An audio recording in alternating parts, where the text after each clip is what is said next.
Okay, time for convening having arrived. The Senate will come to order. Welcome to our crossover day. Would ask that Senators, Senate will come to order.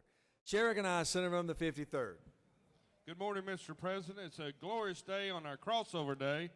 A moment in history, the senator from the 50th District is elated because this day in 1874, the Department of Agriculture was created.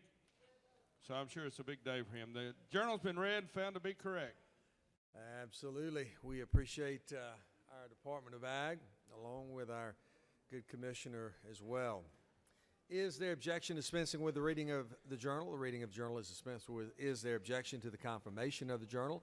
Chair hears none, and the journal is confirmed. All senators having bills and resolutions to introduce, please bring them to the Secretary's desk at this time.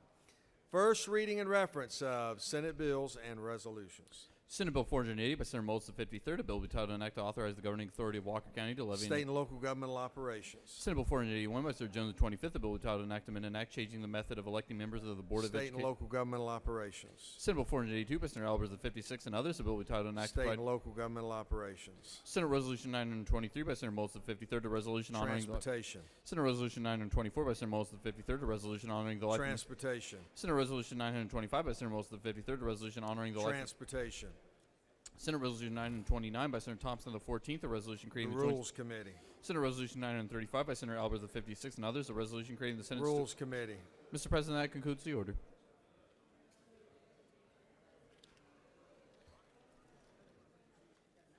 First reading and reference of House bills and resolutions. House Bill 121 by the Resident Administration of the 104th and others, a bill we titled an act to amend Chapter 12, Title 53 of the OCGA relating to trust so as to change Judiciary Committee. House Bill 373 by Representative Knight of the 130th, a bill we titled an act to amend Finance. House Bill 392 by Representative Fleming of the 121st and others, a bill we titled an Higher act Education. House Bill 493 by Representative Stovall of the 74th and others, a bill we Government titled Oversight. House Bill 636 by Representative Silcox of the 52nd and others, a bill we titled an act to amend Regulated Industries. House Bill 647 by Representative Dempsey of the 13th and others, a bill we titled Health and Human Services. House Bill 703 by Representative Hitchens of the 161st and others, a bill Public Safety. House Bill 721 by Representative Powell of the 32nd and others, a bill be titled an act to amend Code Section 4527 of the Public Safety. House Bill 760 by Representative Lumsden of the 12th and others, a bill be titled an act. Insurance and Labor. House Bill 761 by Representative Ridley of the 6th and others, a bill be titled an act to amend Code Section 43. Public Safety. House Bill 866 by Representative Turner of the 21st and others, a bill be titled an act to amend Banking and Financial Institutions. House Bill 871 by Representative Lauricia of the 169th and others, a bill be titled Finance Committee. House Bill 885 by Representative McCall of the 33rd and others, a bill be titled Natural Resources. House Bill 886 by Representative Watson of the 172nd and others, a bill Agriculture. House Bill 888 by Representative Knight of the 130th and others, a bill titled an act to amend Part 1 of Finance. House Bill 890 by Representative Fleming, 121st and others, a bill titled an act to amend Article. Judiciary. House Bill 898 by Representative Powell, 32nd and others, a bill titled an act to amend Chapter 2 of Title 40 of the OCGA relating to Public registry. Safety. House Bill 906 by Representative Dempsey, the 13th and others, a bill titled an act to amend Judiciary. House Bill 909 by Representative Silcox of the 52nd and others, a bill Health and Human Services. House Bill 934 by Representative Taylor, the 173rd and others, a bill titled Slogo.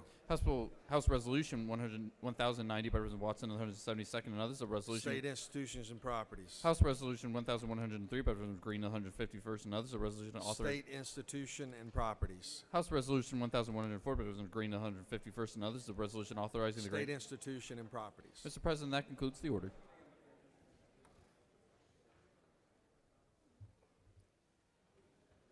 Secretary will read reports of standing committees. Mr. President, Senate Committee on Banking and Financial Institutions has had a consideration of the following legislation instructing before the same back to the Senate following recommendation. House Bill 441 do pass by substitute. Semi Senator Ligon of the 3rd. That concludes the order.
Secretary will read bills for the second time.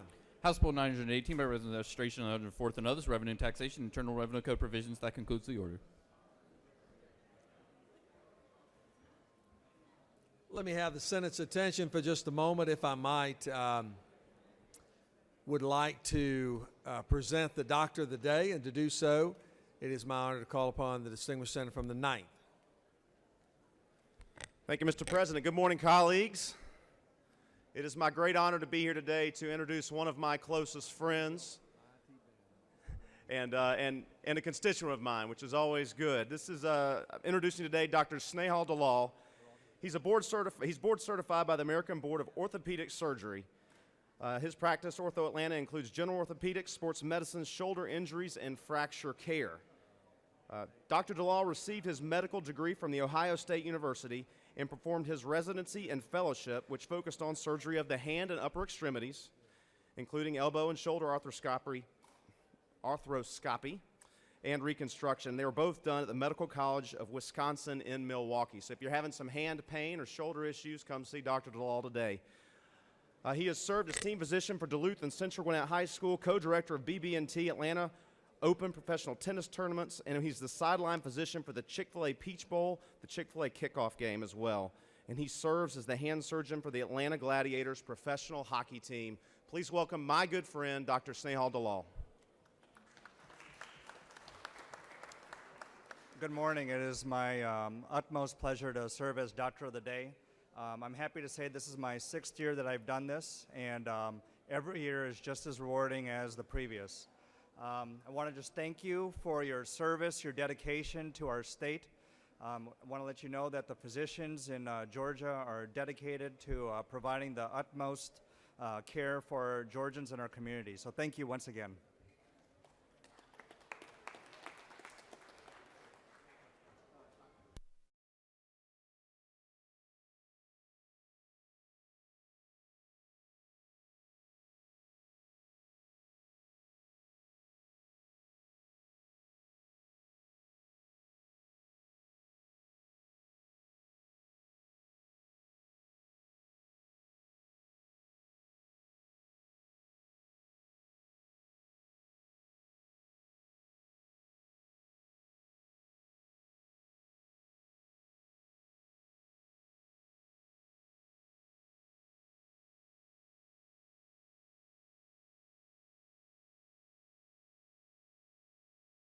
Oh, I'm sorry.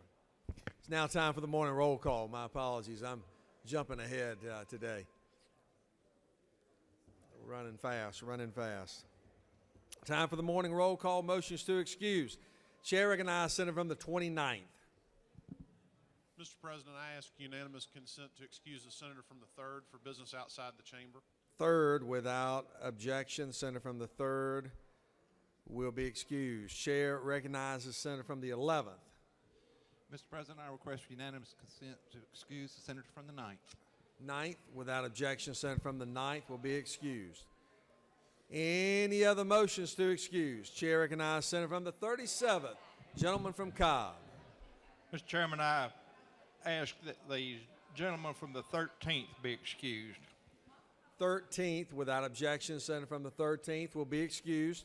Chair now recognizes the distinguished senator from Butts County, senator from 25th. Thank you, Mr. President. I ask that the senator from the 26th be excused for business outside the Capitol. 26, without objection, senator from the 26th will be excused. Are there any other motions to excuse? Senators, please signify your presence by voting the yea switch. Secretary will unlock the machine.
It is now time for our morning devotion.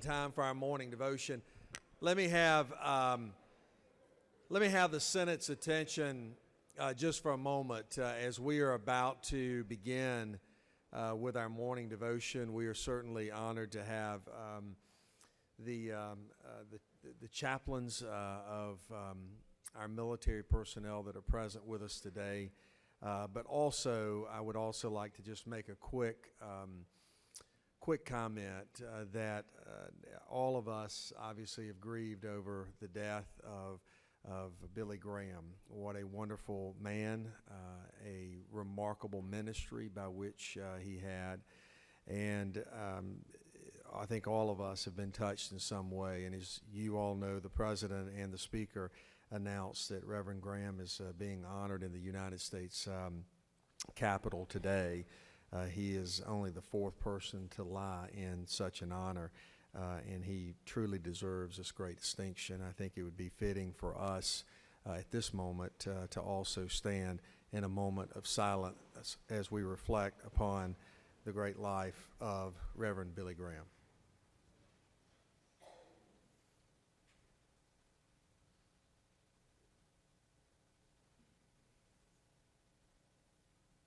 Amen. Thank you. It is now my distinct honor to call upon the senator from the 56th to recognize our chaplain of the day and lead us in our pledge. Thank you, Mr. President. Please rise and join me in pledging allegiance to the American flag. I pledge allegiance to the flag of the United States of America and to the republic for which it stands, one nation, under God, indivisible, with liberty and justice for all. And now the Georgia flag.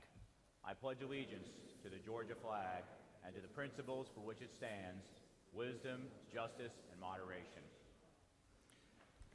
Good morning. I'm very excited today to introduce our chaplain of the day as well as our military chaplains you'll see beside me. I hope when we are done with the devotion and prayer, you'll come and not only thank them for their service as a chaplain, but as our defenders of freedom.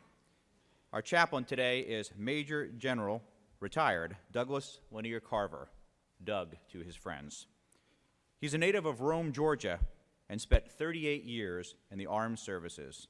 In his last post, he was the United States Army Chief Chaplain appointed by President George W. Bush. He also served as a senior chaplain during Operation Iraqi Freedom when he was on the ground in the theater of war. Currently, he serves as the executive director of the North American Mission Board of the Southern Baptist Convention. And most importantly, he's been married for 45 years. He has 2 daughters and 4 grandchildren. Please welcome Major General retired Douglas Lanier Carver, our chaplain of the day. Well, good morning.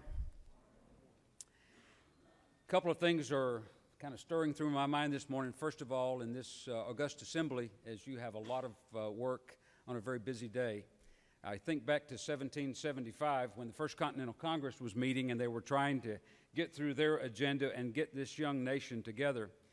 And so they decided to drop back and punt and ask for the local Episcopal priest to come and to give a prayer. Joseph Ducharme, who was the pastor at First Church of Philadelphia, came and basically he prayed Psalm 35 over the Congress, and they were able to get all of their work done. That same year in 1775, as we stood up the Continental Army to support and defend this great land, the commander of the forces and to become the President of the United States, George Washington, saw the need for the Continental Army to have spiritual support as they went about their business of taking care of this young nation. And at that particular time, 243 years ago, he appointed the first chaplains to support the Continental Army as they went out and deployed, that they would not be without their religious support. And that's basically what our chaplains do in the armed services. My heart goes out to our troops. For the last 243 years, we've only had 43 million Americans ever don the uniform. And today, about 23 million veterans are alive among us, and I pray that you would continue to pray for our veterans, but especially for those who are supporting the longest war that our nation has fought in its history with an all-volunteer army and all-volunteer armed services, where we have almost, in the last 15 years, almost 7,000 killed in action, and countless souls who have been wounded internally, spiritually, emotionally, through post-traumatic stress, as well as the amputees, and continue to pray for our troops. I can't help but think about 15 years ago in my own life. I was in the camps of Kuwait as we were actually preparing to move north to Baghdad. And that particular day, in late February of 2003, we had some excitement as about 12 theater ballistic missiles were flying around Kuwait, near our headquarters. Before the war was about to start, we could have been wiped out if it weren't for the grace of God. And as I made my quick range walk, a brisk walk, not a run, to my bunker to wait for the theater ballistic missiles to sort of leave the area, I found myself in that concrete bunker with a lot of young men and women, our nation's finest, and I prayed for the presence of God to take care of our troops as well as to guard my life. I don't know where you are this morning, but the Scripture reminds us that there's no place on this earth that we can go without experiencing the presence of God. I pray that over this assembly here today and every day that this legislative body meets. I pray this over all of our lives, that we need to be reminded that wherever we go, wherever we make our bed, God promises to be present with us to give us peace that passes all understanding. In that concrete bunker, by the way, God gave me a verse that I had memorized, but it became reality to me at that moment, a reminder about the presence of God. It's from Zephaniah chapter 3, verse 17. Zephaniah was a prophet of God. His name basically means the God who seems to be hiding, or when God seems to be hiding. Here's the verse. The Lord your God is with you. He is mighty to save you. He takes great delight in you. He quiets you with his love, and he rejoices over you with singing. Would you join me as we pray together?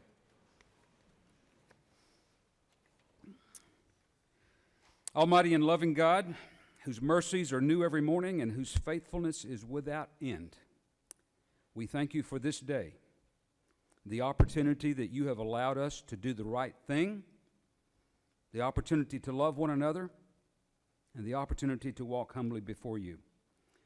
Today, I pray that you would lead this Georgia General Assembly to successful fulfillment of your purposes for the people of Georgia, as they strive with the complexity and the weight of their legislative responsibilities. Remind them that your ways are perfect, that your plans are good for all generations, and that your counsel stands firm forever. Bless this assembly with peace beyond understanding, and unite their efforts to keep Georgia and our nation safe, secure, strong, and free. I ask your special blessings upon our military chaplains who answered the call to serve the religious needs of our armed services, our veterans, and their families in times of peace and war.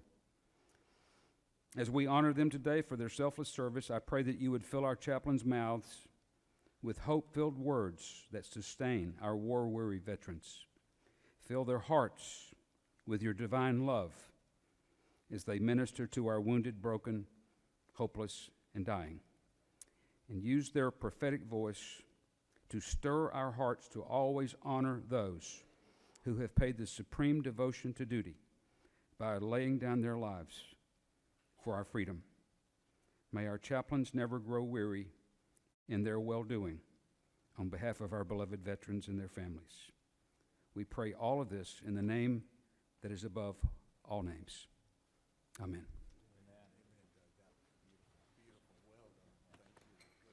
General, that was absolutely wonderful. Thank you so much. Wonderful.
And the family members in the gallery, I think, that are present, if you'll stand and let us recognize you as well. Thank you so much for being here, the sacrifice you make as well. Thank you.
Are there any unanimous consents?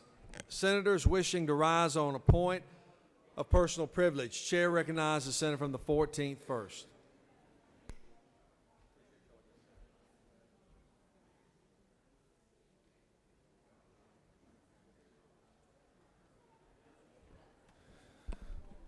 Thank you, Mr. President. I rise today to honor Bartow County's youth leadership that have joined us here at the Capitol.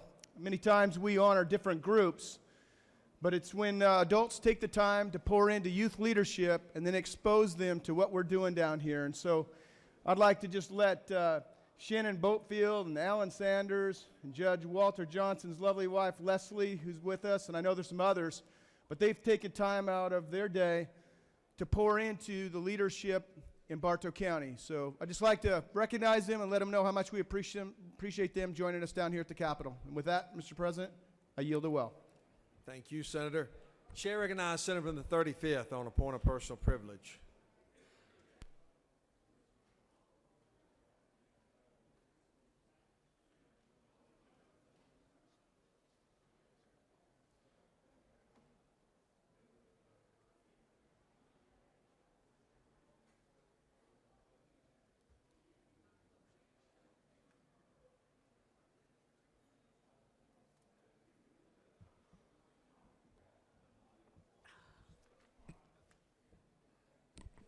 Thank you, Mr. President. Senators, I rise today on the final day of Black History Month for 2018 to recognize a few of the many accomplishments of African Americans to our society, as well as to highlight a very special individual.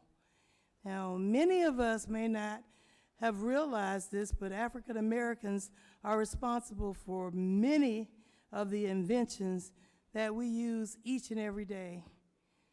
Items such as pencil sharpeners and traffic lights, street sweepers and automatic elevator doors, clothes dryers, escape ladders, fire extinguishers, trolley cars, power systems, et cetera, and so much more. This is a great reminder that African Americans have provided vital contributions to our society, which should never be overlooked, and yes, was left out of our history books. But today, I am also here to speak about the first publicly recognized Black Roman Catholic priest in America, Father Augustus Tolton. Father Augustus Tolton was born on April 1st, 1854 in Missouri. Both of his parents were slaves, but Augustus and his two siblings were taught to know and live the Catholic faith. Father Tolton eventually heard the call from God to become a part of the clergy. He was ordained to the priesthood in Rome in 1886 at the age of 31. He then led the development and administration of the Negro National Parish of St. Monica's Catholic Church in Chicago, Illinois. St. Monica's Parish grew to 600 parishioners under Father Tolton. And they were not just African Americans, but they were of all races and all nationalities. And he quickly made a name for himself in the Catholic Church. Father Tolton also helped people on every level.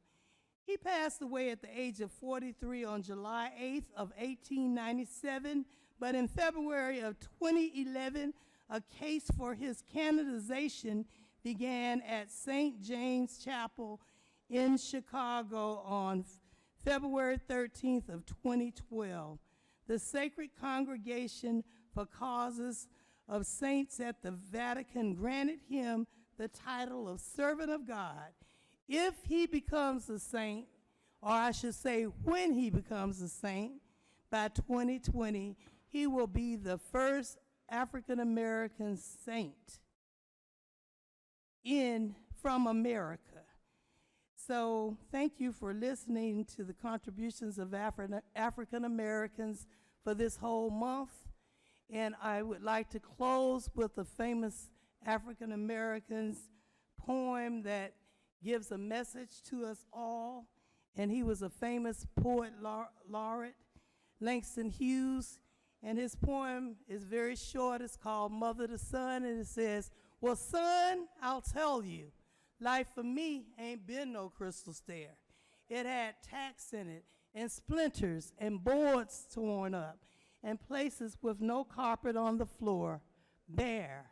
Yet all the time, eyes have been a-climbing and reaching landings and turning corners and sometimes going in the dark where there ain't been no light. So, son, don't you stop now. Don't you sit down on the steps because you find it kind of hard. Because I'm still climbing, and life for me ain't been no crystal stair. So life is not going to be easy, even in this Senate chamber. So keep on rising, listen to everyone, and let us work together. Thank you. Thank you for listening to our Black History moments throughout February. Thank you. I yield the well.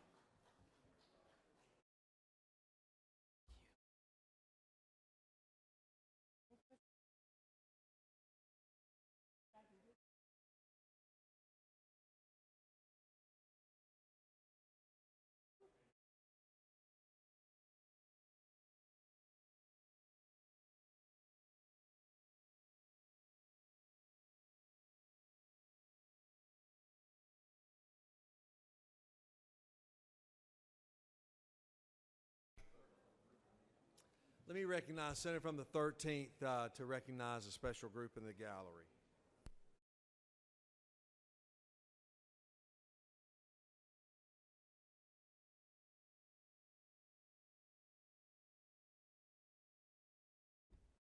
Thank you, Mr. President. Ladies and gentlemen, today you have on your desk a box of Cracker Jacks. And today I want to recognize the group from Chris County. Would y'all please stand? They're here today. Would y'all join me in welcoming them to the Senate chamber? So let me make this special announcement. Tonight, this evening, when we take our dinner break, you don't want to miss this. The Cordell Chris County Fish Fry is today, crossover day of all days. So when we take our break, I'm going to be heading down to the depot. They're going to have a special line set up just for legislators so they can get you in and out quickly. But you will want to have a treat. Believe me, this is going to be a long day. It's a tough day. It's a busy day. But you will want to go and get this refreshing fried fish. We all a little cholesterol low right now, or we will be by that time of the day. And we can pump that cholesterol level back up, come back, and finish out this great day. So thank y'all, and we appreciate Chris County being here.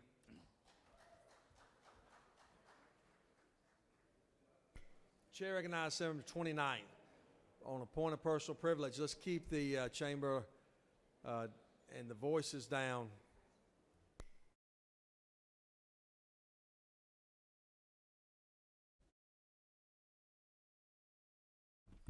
Thank you, Mr. President.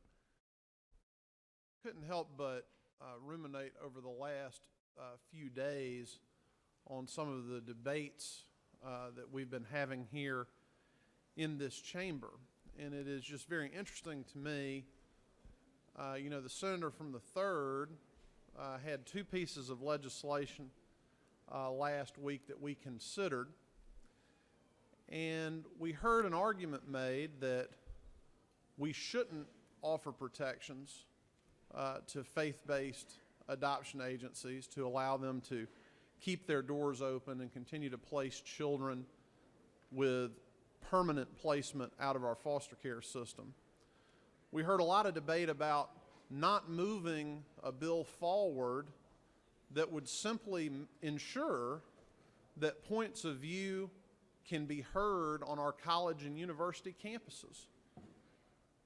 It's amazing what we see happening around the country where businesses are being fined and taxed and regulated out of business simply for trying to operate their businesses in conformity with their sincerely held religious traditions.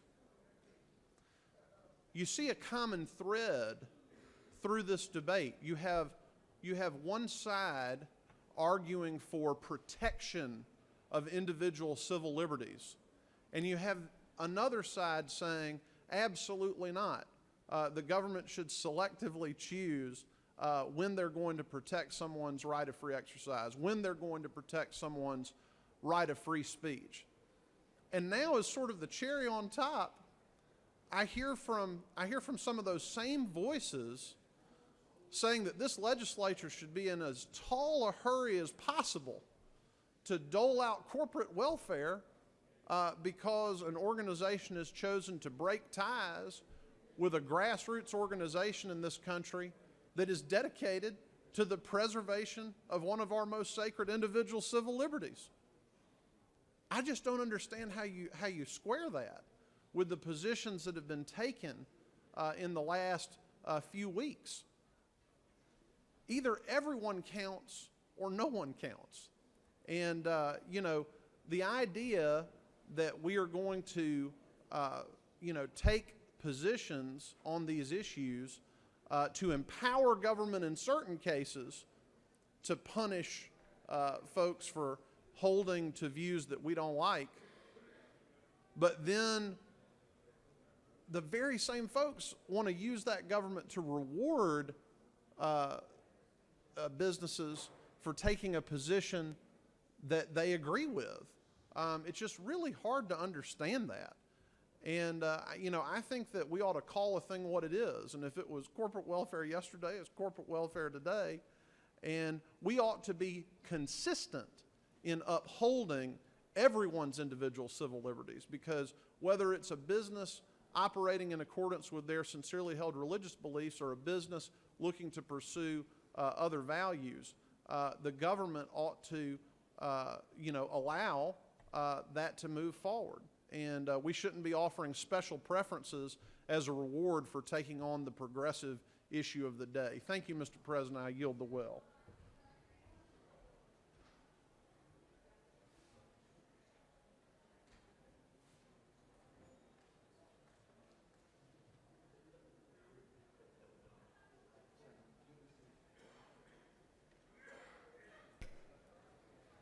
Chair now recognizes Senator from the 30th, gentleman from Carrollton.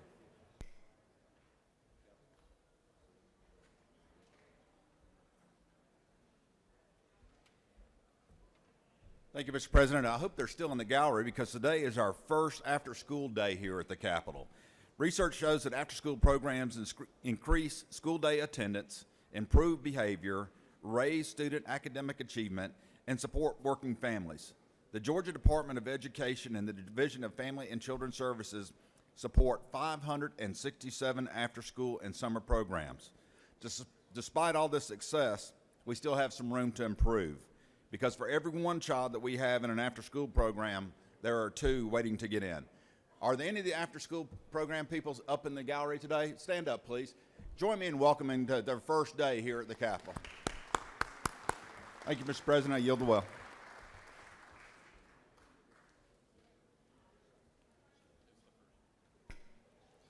Chair recognizes Senator from the 41st.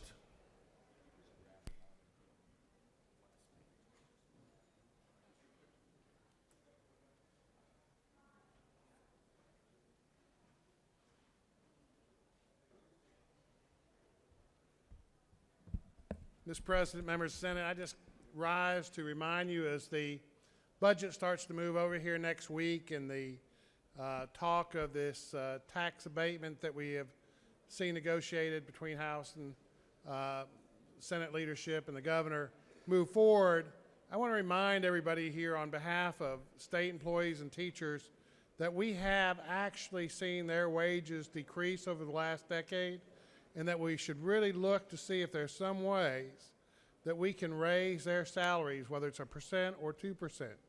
We also need to make sure that we don't look too short term and just giving a tax break before an election, that we also consider where we are.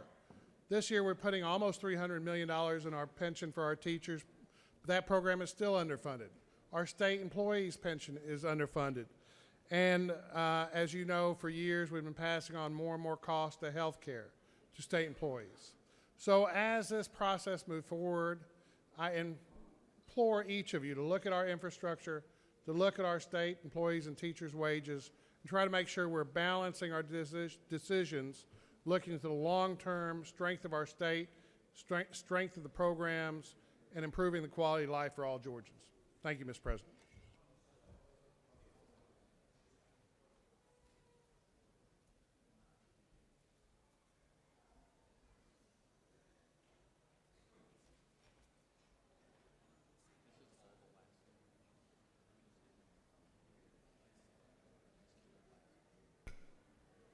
Chair recognizes Senator from the 36th on a point of personal privilege.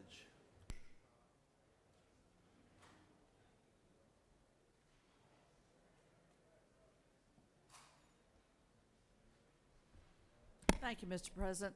Colleagues, I rise today to commemorate the 40th anniversary of the Pregnancy Discrimination Act. We, across the history of this great nation, have continued to fight to tear down barriers to equality and to have all of us fully equal and fully at the table. And that was a step towards that direction for the female gender was taken with the Pregnancy Discrimination Act. 1978, we codified and put into law that employers cannot discriminate against women who are pregnant. And both men and women celebrated that fact. Because pregnancy is a state and a condition that is dreamed of and hoped for when building a family, yet most households are really depending on more than one income to keep the roof over the heads of the family. So the Pregnancy Discrimination Act was an amendment to Title VII of the Civil Rights Act of 1964. Discrimination on the basis of pregnancy, childbirth, or related medical conditions constitutes unlawful sex discrimination under Title VII. Women affected by pregnancy or related conditions must be treated in the same manner as other applicants or employees who are similar in their ability or inability to work. So we have, over the last 4 decades, that has been a boon and a blessing for women in the workplace who are pregnant and expecting a child. Pregnant women still face, I'm sorry to say, routine discrimination despite these protections. It's illegal, but that doesn't mean that the discriminatory practices have been eradicated. Between 2010 and 2015, 31,000 pregnancy discrimination charges were filed with the EEOC, according to the National Partnership for Women and Families. Pregnancy discrimination particularly hurts and impacts low and working class women more severely. They're often in physically demanding jobs and put a woman worker having to make a choice between keeping her job or putting her pregnancy at risk. And if you just think about it, when a man has to leave work due to, say, severe nausea from a chemotherapy treatment, it's something that the employer has to live with. It's seen as the cost of hiring human beings. But if a woman has to leave work because of severe nausea incident to pregnancy, which is not uncommon, she's seen as demanding special treatment. So on this day, I ask us all to recommit to upholding the law for pregnant women in the workplace. And in commemoration, we're introducing legislation today to provide for lactation stations in the state capitol. We have women in the halls today working. We've had women in the chambers who are pregnant or have a young child. So we want to encourage the Capitol to be a welcoming workplace for women with pregnancy and young children. Thank you very much. I yield the well.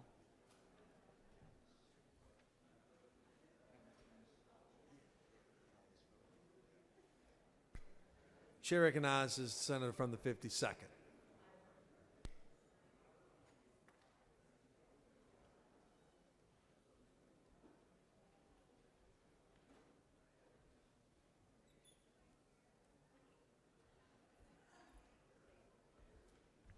Thank you, Mr. President. I know many of us have been involved with the Boy Scouts in this group. As the father of an Eagle Scout, I'm proud to recognize them today. Since 1910, they've been performing good deeds, learning survival skills, and developing moral foundations. Many of our presidents and 181 of our astronauts have been Eagle Scouts, and they are the future leaders of our country. I think we do have some in the balcony today, so if you would stand up, we would like to recognize you and thank you for what you do. Thank you, Mr. President.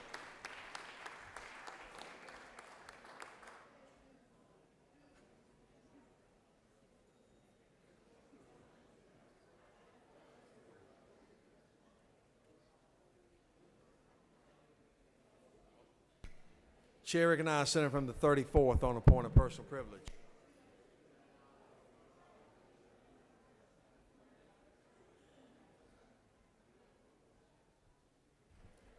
Thank you, Mr. President and members of the Senate. We have already taken a moment of silence for Reverend Billy Graham.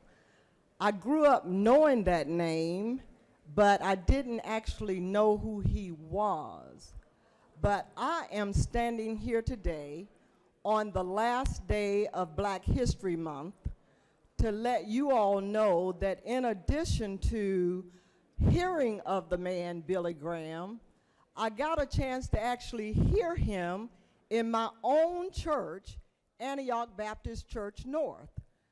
Our pastor, Reverend Cameron Madison Alexander, had invited America's preacher to come to our home church.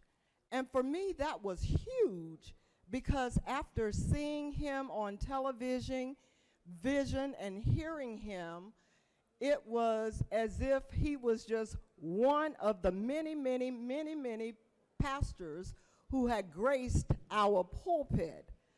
But when I was hearing this morning about him lying in state, I wanted to remind us that he is number 4 to lie in state in the U.S. Capitol as America's minister.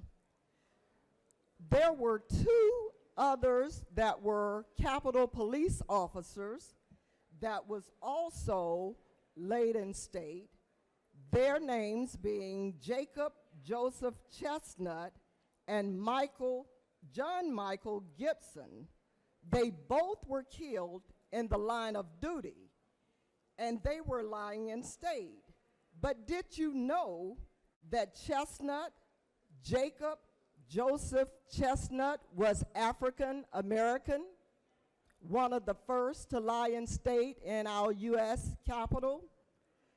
And the number 3 person was Rosa Parks, who also, as we well know, refused to give up her seat, and she is the woman that also laid in state in our U.S. Capitol. Mr. President, another moment in our great history where African Americans played a huge part in being a part of the United States of America. I'll yield the will.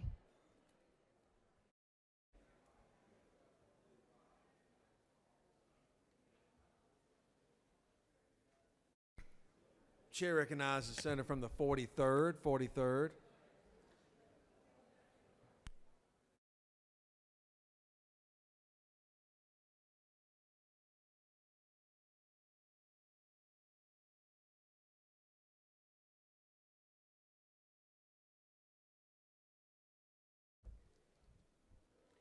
Good morning, and thank you, Mr. President. Today, I rise to recognize a powerful group of women whose founder is Dr. Mary McLeod Bethune. She's the founder of NCNW and Bethune-Cookman University. She gave unstintingly of her time and talent to many important causes. One of those causes was ASOL, the Association for the Study of African American Life and History, out of which grew Black History Month. Today we remember and pay tribute to Dr. Bethune, Dr. Woodson, and to ASOL for bequeathing us the legacy of Black History Month. Dr. Bethune's words ring as proudly today as they did in 1955 when she included them in her last will and testament, and I quote, "I leave you respect for the use of power. We live in a world that respects the use of power above all things. Power, intelligently directed, can lead to more freedom. Unwisely directed, it can be a dreadful, destructive force. During my lifetime, I have seen the power of the Negro grow enormously. It has always been my first concern that this power should be placed on the side of human justice," end quote. The National Council of Negro Women is a nonprofit membership organization comprised of 36 national African American women's organizations and more than 230 community and campus-based sections. NCNW's mission is to lead, empower, and advocate for nearly 3 million women, their families, and communities. If you would see them today, I don't know if they are in the gallery, but today we are celebrating the National Council of Negro Women as an organization of economic power. Thank you. I yield the will.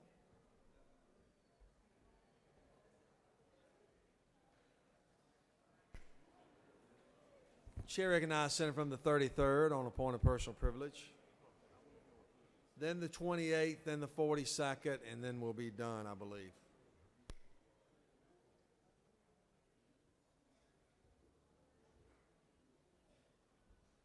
Thank you, Mr. President, fellow senators, colleagues, friends, and y'all. Today, I'm representing the trifecta as we round out Black History Month, and I thought I would talk about one of our very own. Senator Harold Jones II was elected to the Georgia Senate in 2014. He represents the 22nd District, which includes portions of Richmond County. In 2004, Senator Jones was elected as the first African-American Solicitor General for Richmond County. In 2008, he was re-elected with endorsements from the Augusta Chronicle, Augusta Focus, and the Metro Courier for Solicitor General. As Solicitor General, Senator Jones handled misdemeanor crimes and strived to balance representation of the state with advocacy for victims and to maintain policies to apply standards of fairness and equality for all concerned. Senator Jones has been a long and active member of the community. His affiliations ranged through the NAACP, Southern Christian Leadership Conference, the Downtown Rotary of Greater Augusta, and many more. Senator Jones earned his bachelor's degree from South Carolina State University, and he graduated from North Carolina Central University Law School. Senator Jones is a former adjunct professor for Georgia Military College, Payne College, and Voorhees College. That is our Black History Moment, and you know, I always wondered why he would always solicit funds for me to help supply his dietary needs at lunch, and that's because he's a Solicitor General, or former. Thank you so much. I yield the well.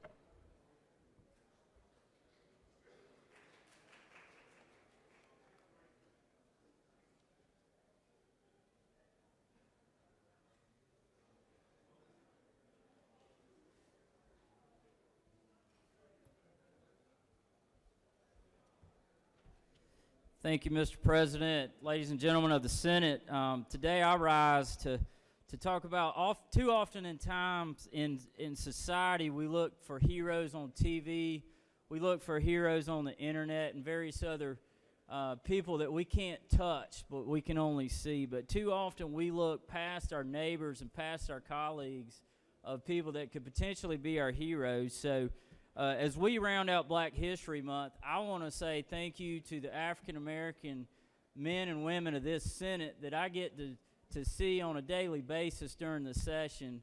And I've only been here a short time, but the short time I have been here, y'all have treated me with respect, you've treated me with a smile, and I appreciate serving with y'all. Although we may have differences of opinion, we can at least do it in a respectful way. So in honor of y'all, thank you, and with that I yield the well.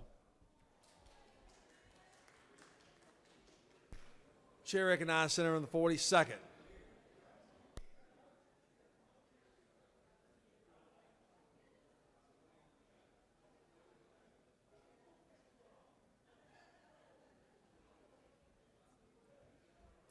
Thank you, Mr. President. Colleagues, it's been several weeks of our actions in this chamber receiving a whole lot of attention in media outlets across the state and increasingly across the globe, both related to Senate Bill 375 and now our tax legislation and the recent discussion with Delta. And I do want to gently remind everyone that when it comes to this sort of publicity for our state, it is actually negative publicity, and it hurts our economic development, and it hurts therefore our people. And I would hope that we could close out the session trying to avoid international headlines that are unfavorable to Georgia's people and businesses. Here we have the AJC reports today that the chairman and CEO of Cousins Properties, who is working overtime to try to lure new businesses to our state, says, "It's very disturbing for me to see people on the political side that talks about economic growth and jobs being what they're about, and at the same time being anti-business in terms of their actions." He continues saying that issues such as immigration, guns, religious liberty, I remain very, very concerned about playing politics with these issues. This is sort of like playing roulette with jobs. The reality is that businesses respond to the broad middle of public opinion. They reflect what the broad middle is, and that's the reality. So when you see businesses taking these actions, you can be pretty sure that they understand where the pulse of Georgians are and the pulse of Americans are. So let's not forget that, as we too should be reflective of the opinions of the people of Georgia. Thank you, Mr. President.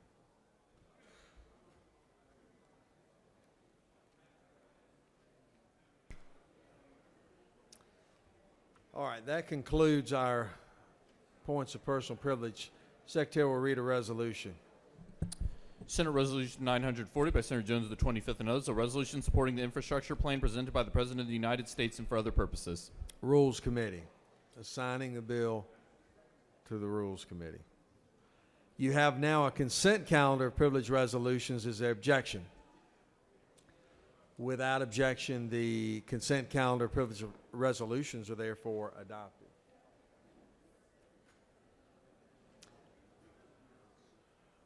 Chair now recognizes the Majority Leader. Thank you, Mr. President. I ask unanimous consent that Senate Bill 403 be engrossed. It's from the Ethics Committee. Broad bipartisan support on our voting machines.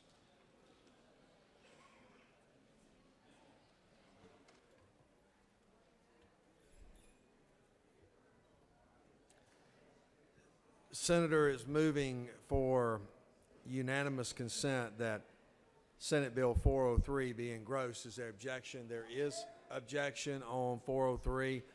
All those in favor of engrossment for Senate Bill 403 will rise, stand, and be counted. Let everyone know that we are voting, the Senate is voting on an engrossment motion of SB 403.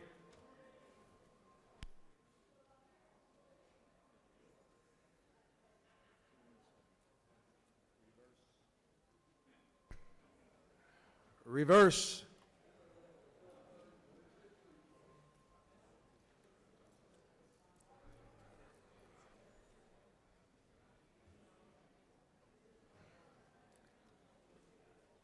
On the motion for engrossment, the yeas are 32 and the nays are 15, and the motion for engrossment has passed.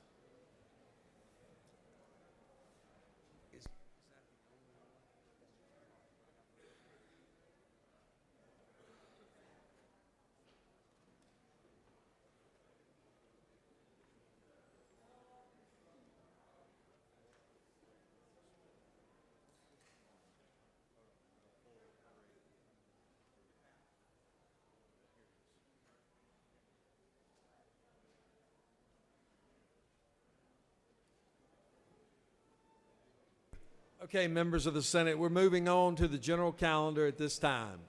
Secretary will read Senate Bill 451.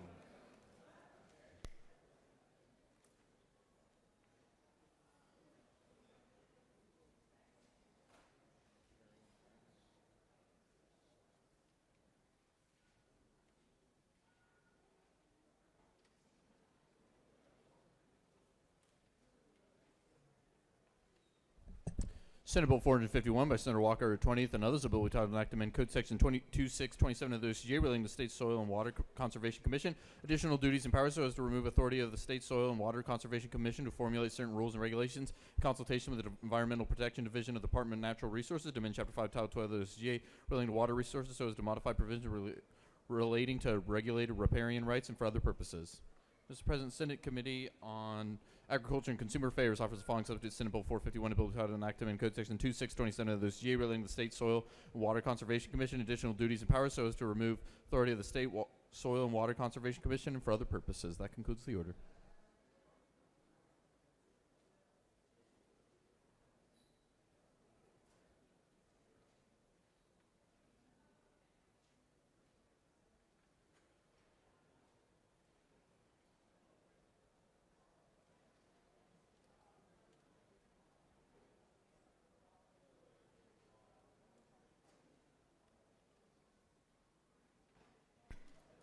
Chair recognizes the senator from the 20th present the bill.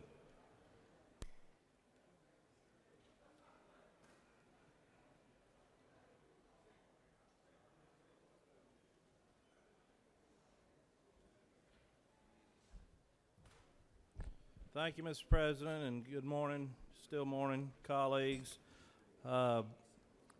We are very blessed to live in a beautiful state with a lot of abundant natural resources. God has really blessed us.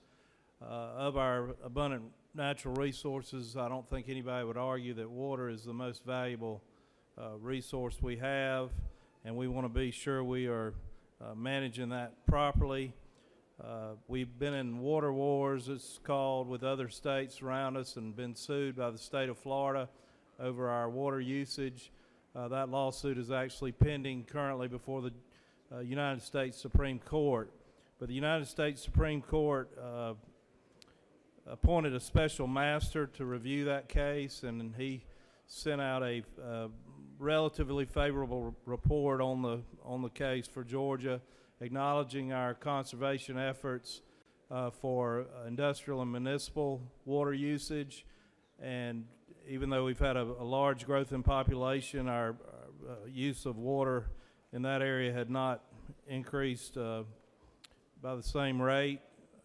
We also have done a good job, in my opinion, with ag water use conservation, but unfortunately we've not done a good job of measuring the improvements we've made in ag water use, and that was pointed out in the special master's report. I'll quote part of that to you. It said, "It also appears that Georgia's upstream agricultural water use has been and continues to be largely unrestrained." So we recognize from the special master's report that ag water usage is maybe an Achilles heel for us for future lawsuits, and we want to make sure we have accurate data on our ag water usage to be able to defend potential future lawsuits. And the governor appointed a agriculture permitting compliance task force. They studied this issue, came up with recommendations, and that's what generated Senate Bill 451. I have worked with the Senate Ag Committee closely on this, worked with all the stakeholders, Georgia Agribusiness Council, Georgia Farm Bureau, and others, worked closely with the senator from the 7th and the senator from the 11th to make a lot of changes to this bill to make it more palatable for their constituents. And the bill passed out of the Ag Committee unanimously. I'll go through it very quickly. Section 1 of the bill basically codifies the governor's 2016 executive order, moving the responsibility for ag water use metering under the Environmental Protection Division. Section 2 deals with surface water permits, and Section 3 deals with groundwater permits. Section 2 and Section 3 basically mirror each other, so I won't go through both of those. I'll just talk briefly about what Section 2 does. Section 2 continues the practice of permittees prior to July 1, 2003. The state will provide, pay for, install a water meter for those permittees. The exception to that is if there has been no infrastructure put there to where the water could be withdrawn and used, the EPD will notify the permittee that they have gone to the well, there's no infrastructure, there's been no water withdrawn there, there's nothing to attach a meter to, and they will be notified in writing that they have 5 years to either begin withdrawing water, and the state will install a state paid for meter, or after that it will be at their expense. Line 49 is a positive change for the ag community in that it eliminates a $250 application fee for water ag permit. And by the way, water ag permits are only required if you withdraw 100,000 gallons of water or more a day. Senator, you going to talk it to death, or? I would be happy to answer any questions if you have any. Otherwise, I ask for your favorable consideration. Thank you, Mr. President. Was there any For your details that guidance. you left out, Senator? It's the only bill I have today. I was getting my money's worth. No questions. No questions. Thank you.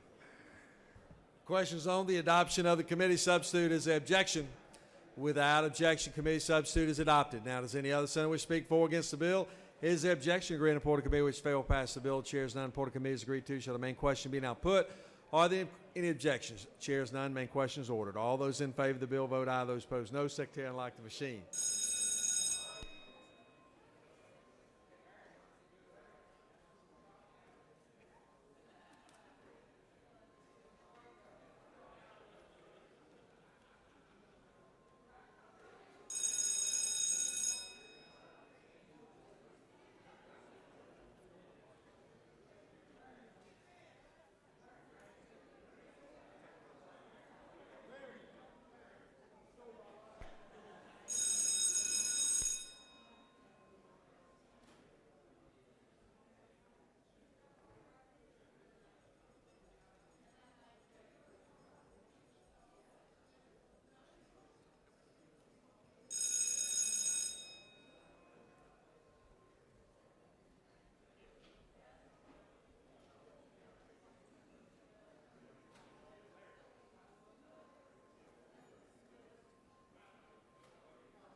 On the passage of the bill, the yeas are 49 and the nays are 2. And this bill, having received requisite constitutional majority, is therefore adopted. Secretary now will read Senate Bill 401. Senate Bill 401. Senate Bill 401 by Senator Tippett of the 37th and others. The bill will title an act to amend Code Section 22, 327 of the OCGA relating to recognition of advanced proficiency honors courses and counseling and development of individual graduation plans so as to provide for guidance in career-oriented aptitudes and career interests and for other purposes. Mr. President, Senate Committee on Education and Youth offers the following substitute Senate Bill 401, a bill titled an act to amend Article 6 of Chapter 2 of Title 20 of the OCGA relating to the Quality Basic Education Act so as to provide for collection of enrollment and student record data by the Office of Student Achievement for students in dual credit courses and for other purposes. That concludes the order.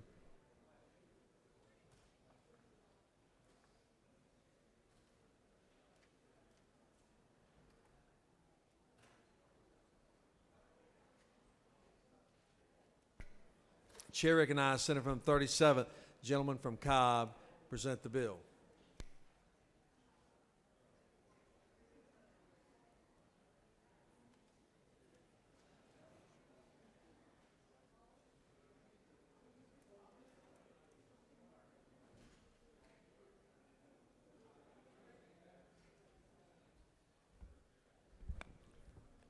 Thank you, Mr. President.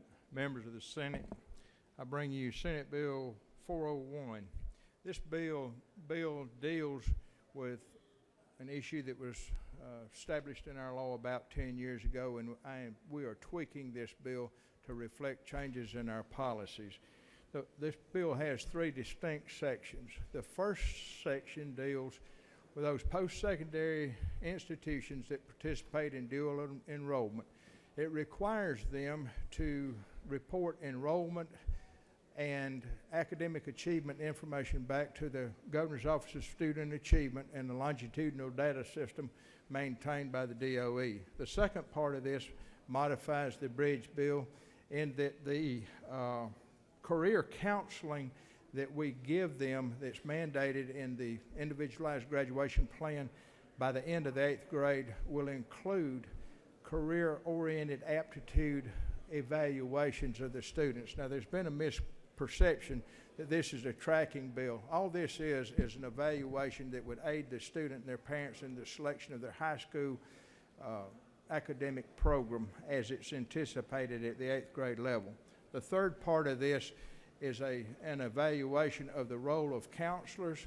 So many counselors now have, it seems, the majority of their time is taken up on social and emotional counseling, and we need to really put a focus on career counseling to the extent that we can help students make good choices.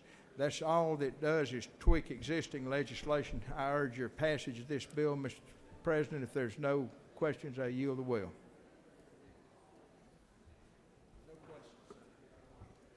Question on the adoption of the committee substitute. Is there objection? Without objection, committee substitute is adopted. Does any other senator wish to speak for or against the bill? Is there objection? Agree to report of committee which fail pass the bill. Chairs none. Report of committee is agreed to. Shall the main question be now put? Are there any objections? Chairs none. Main question is ordered. Shall this bill now pass? Question on the pass the bill. All those in favor of the bill vote aye. Those opposed no. Secretary unlock the machine.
On the pass of the bill, the yeas are 51, the nays are 1, and this bill, having received requisite constitutional majority, is therefore adopted.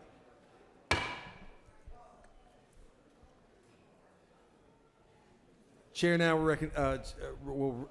Secretary will read Senate Bill 463. Senate Bill 463 by Senator Dugan and 30th and others, a bill we titled Act Amendments Title 10 and 40 of the OCGA relating to commerce and trade in motor vehicles and traffic, respectively, so as to provide an exception for certain manufacturers of electric motor vehicles to registrations on the ownership, operation, and control of motor vehicle dealerships and for other purposes. Mr. President, Senate Committee on Economic Development and Tourism offers the following subject to Senate Bill 463, a bill we titled Act Amendment Titles 10 and 40 of the OCGA and for other purposes.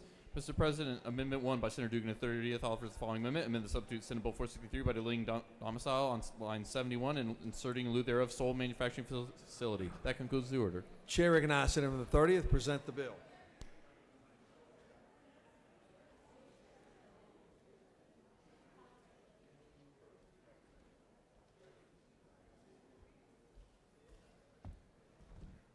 Thank you, Mr. President. This bill is kind of complicated, so I'll go through it in detail. It creates an exception for a dealership requirement for car sales if the person manufacturing the car has their principal place of business and their sole manufacturing facility located within our state prior to June 1st, 2018, and it manufactures, assembles, sells, leases, or a combination thereof, no more than 2,500 solely electric fueled vehicles until 2020. Subject to your questions. You do have a question. Chair recognizes Senator from the 10th for a question. Thank you, Mr. President. The Senator yield. I yield. Didn't mean to scream at you, it's the microphone. I'm used to it. Senator, I'm curious, do we do this carve out for any other industry in this state? We have this exception for a manufacturer within the state now. This is an addition to that. And its only difference is this one's just for 2 years. Is that are you referring to the Are you talking about solely settlement? manufacturing? Is yes. I guess I'm not supposed to ask you a question, but I was clarifying your question. To my knowledge, no, we don't have that. But kind of wanted to keep it tight on this thing. So we thought that if we're going to encourage growth and green energy vehicles within the state of Georgia, we wanted them made here as well. Senator Yield? I yield. Senator, why does this one particular manufacturer domicile in the state need this legislation at all? Aren't they free to sell their products on the open market along with anyone else that manufactures anything in this state? No, because of the dealership requirement within vehicles, within cars. And why are they opposed to dealerships? One, they're not producing enough of them. Two, they're trying to get the industry going, which is why we put the 2-year limit on it to start with, so that they have an opportunity to grow this industry. Now, after 2 years, they're not going to be covered by that anymore. And my understanding is after that 2-year period, if they want to continue to operate, they would have to go under the, like your industry back at home, that you would have to have a dealership. Senator, further yield? I yield. Thank you, Senator. I don't want to belabor the point here, but I think this is really, really important. Okay. Because nothing in here that says it couldn't be extended past 2 years. That is true. Which creates a problem for all of us, and it looks like it's an attack on the dealership franchise system. Wouldn't you agree, Senator? I would not agree to that at all. And I would agree that everything we do can be modified or extended or reduced based off actions that we take here. But being cognizant of your industry, and I'm not using of the automobile industry, I wanted to put an end on this thing so it couldn't go on to perpetuity, so we wouldn't have two different playing fields that we're operating off of. Thank you. And just a couple of final questions, because I know we have a lot on the calendar today, but this bill is important to a lot of my constituents. And Senator, is this company currently making any kind of vehicles that they have on the market? No. Not that I'm aware of. They make vehicles, but not these solely electric fueled vehicles that they're wanting to manufacture now. Follow up, and I typically know that it takes a long lead time to get something comparable on the market, certainly that people would want to buy. Are you concerned that this 2 years is just an introductory offer to get something on the books, only to come back later and said, oh, we had manufacturing issues and it's going to take a lot longer for us to get this upstart off the ground? I'm feeling it's kind of like a follow-up to your question that you had a second ago about the 2 years. No, I'm not worried about it. What I'm worried about is that I wanted to have something that had a defined beginning and a defined end, that to help support a growing industry within the state of Georgia, but then didn't create an unfair business practice for businesses that already exist within the state.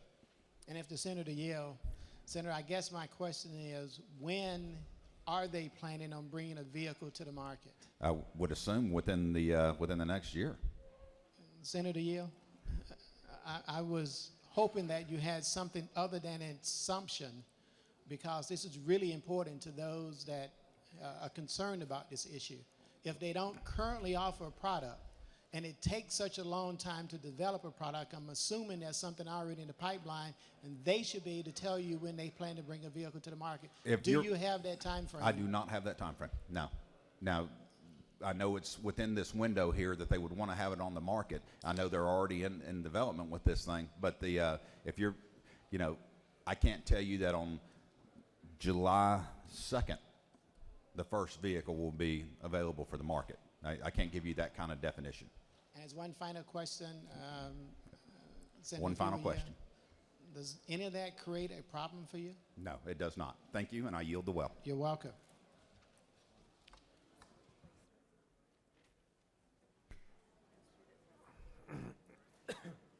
Question is on amendment number 1, authored by the senator from the 30th. Is there objection? Without objection, amendment number 1 has been adopted. Question now is on the adoption of the committee substitute as amended. Is there objection? Without objection, the committee substitute as amended is adopted. Now, does any other senator wish to speak for or against the bill? Is the objection agreed and report of committee which fair will pass the bill? Chairs none, report of committee is agreed to. All those in favor of the bill will vote aye. Those opposed, no. Secretary will unlock the machine.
On the passage of the bill, the yeas are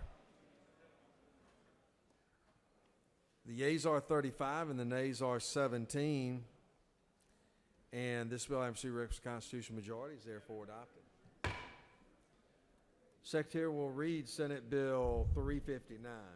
Senate Bill 359 by Senator Hustetler, the 52nd, and others. The bill will be titled and enacted Title 33 of the OCGA relating to insurance so as to establish standards for carriers and healthcare providers with regard to payment under a managed care plan and the provision of emergency medical care and for other purposes. Mr. President, the Senate Committee on Health and Human Services offers the following substitute Senate Bill 359, a bill entitled and enacted Title 33 of the OCGA relating to insurance so as to establish standards for carriers and healthcare providers with regard to payment under a managed care plan and the provision of emergency medical care and for other purposes. That concludes the order.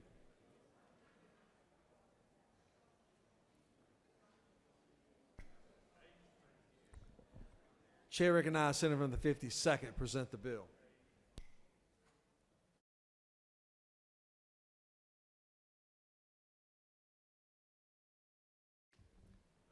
Thank you, Mr. President. Like the senator from the 20th, this is my only bill today, so I plan to go line by line through the three-page summary and make sure we go through all the details of it. But this bill does three things. It provides transparency to the consumer from the hospital, from the physicians, from the insurance company on what the charges are. The second part allows a mechanism to have the hospitals, the physicians, and the insurers work out surprise out-of-network billing between themselves and take the consumer out of the middle. And the third part provides for mediation on elective surgery to, again, keep the consumer out of this. It's a very pro-consumer bill. It passed unanimously out of the Health Care Committee, and we passed something very similar out of the Senate last year, 52-0. If there's no questions, I'll yield to well. There are no questions, Senator. Questions on the adoption of the committee substitute. Is there objection? Without objection, committee substitute is adopted. Does any other senator wish to speak for or against the bill? Is there objection? Agreeing to report of committee which fail pass the bill. Chairs none. Report of committee is agreed to. All those in favor of the bill vote aye. Those opposed no. Secretary unlock the machine.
On the pass of the bill, the yeas are 52 and the nays are 0, and this bill, MC records constitutional majority, is therefore adopted. Secretary now will read Senate Bill 336. Senate Bill 336 by Senator Untum and the 45th and others, a bill entitled an act to amend Article 1 of Chapter 3 of Title 35 of the OCGA relating to general provisions relevant to the Georgia Bureau of Investigation, so as to provide that when a subpoena is issued for production of electronic communication service records for computer or electronic devices that are used in furtherance of certain offenses against minors and for other purposes, Mr. President, Senate Committee on Judiciary offers the following substitute Senate Bill 336, a bill entitled an act to amend Article 1 of Chapter 3 Title 35 of the OCGA relating to general provisions relevant to the Georgia Bureau of Investigation, so as to prevent the disclosure of a subpoena issued for production of electronic communication service records for computers or electronic devices that are used in furtherance of certain offenses against minors and for other purposes. That concludes the order. Chair recognizes Senator from the 45th to present the bill.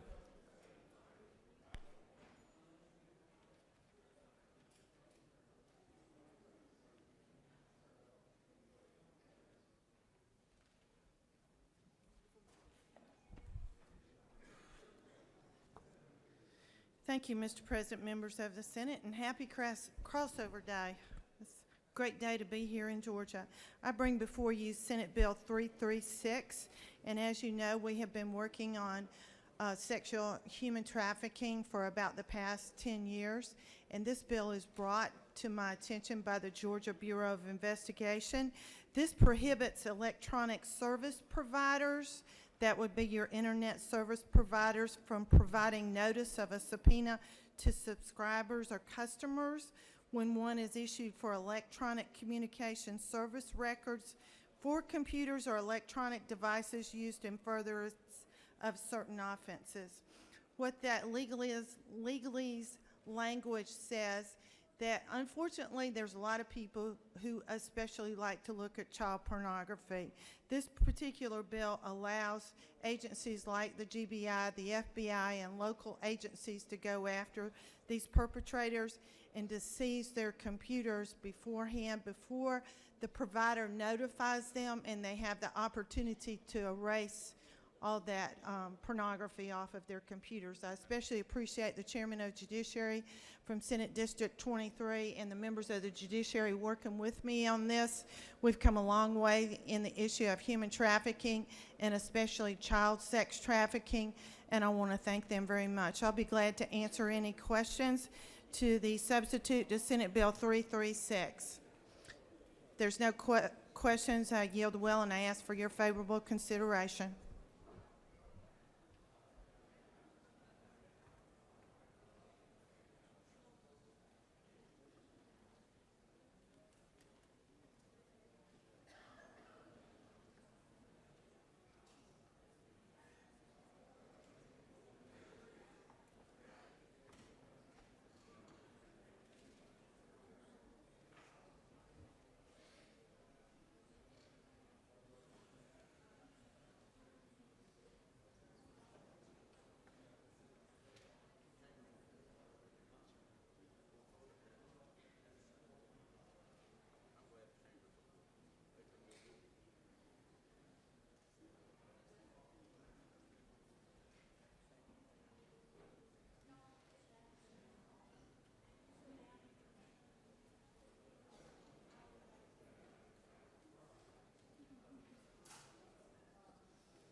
Questions on the adoption of the committee substitute. Is there objection?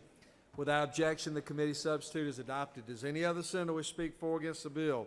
Is there objection? Agree on a Porter committee which failed pass the bill? Chairs none. Porter committee is agreed to. Shall the main question be now put? Any objections? Chairs none. Main question is ordered. Shall this bill now pass? Question on the pass the bill. All those in favor of the bill will vote aye. Those opposed, no. Secretary, unlock the machine.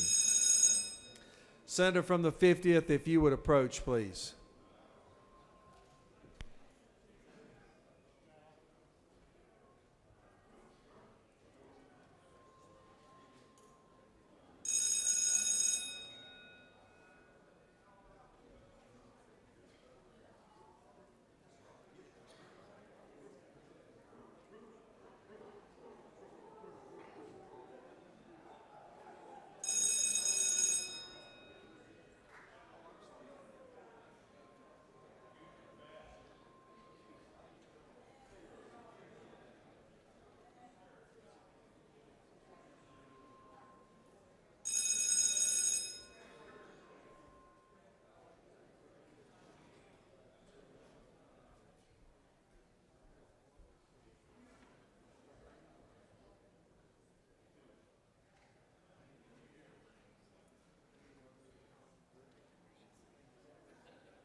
On the passage of the bill, the yeas are 50, the nays are 0, and this bill, having received the requisite constitutional majority, is therefore adopted. Secretary will read Senate Bill 418. Senate Bill 418 by Senator Wilkinson, the 50th, and others. The bill will be titled an act to amend Chapter 1 of Title 10 of the OCGA relating to selling and other trade practices so as to prohibit county, municipal, and consolidated governments from banning the sales of goods, products, or items regulated by the United States Department of Agriculture and for other purposes. Amendment 1 by Senator Cook of the 13th and others offers the following amendment. Amend Senate Bill 418 by deleting line 6 and inserting in lieu thereof the following for definitions: provide that no local governing authority is restricted in the prohibition of the sale of marijuana, provide for related matters, provide for an effective date to repeal by deleting line 27 and inserting in lieu thereof the following: zoning regulations. Nothing in this code shall prohibit a local governing authority from restricting the sale of marijuana as defined in paragraph 16 of Code Section 161321. Amendment 2 by Senator Heath of the 31st and others offers the following amendment. Amend Senate Bill 418 by deleting line 4 and inserting lieu thereof the following: Department of Agriculture or the Georgia, by deleting lines 23 and 24 and inserting in lieu thereof the following: products or items which are regulated by the United States Department of Agriculture or the Georgia Department of Agriculture. That concludes the order. Chair recognizes Senator from the 50th to present the bill.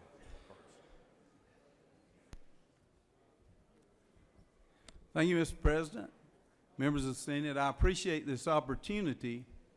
I do realize that there are some people in here who plan to vote no that would use any strategy they could to keep me from having the opportunity to present the bill, A, or to have to take a recorded vote on it, B. And I would just say, as the author of the bill, if I plan to vote no, I wouldn't want to have to put my vote up here either. But with that said, I will mention 2 or 3 things related to this bill. First of all, there are 2 or 3 pieces of paper on your desk. Now, I know it's just about lunchtime. We got a lot of bills today, and I don't plan to go through everything I've already been through today. All of you are bright, and I've talked to all of you, but I did notice one thing that was a piece of paper put on my desk, and all you have that, the problems with Senate Bill 418, because I think it's only fair to address those. Number 1, preemption.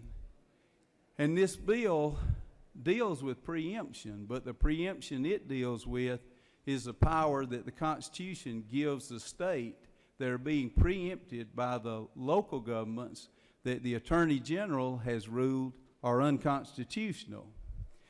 Then it mentions puppy mills.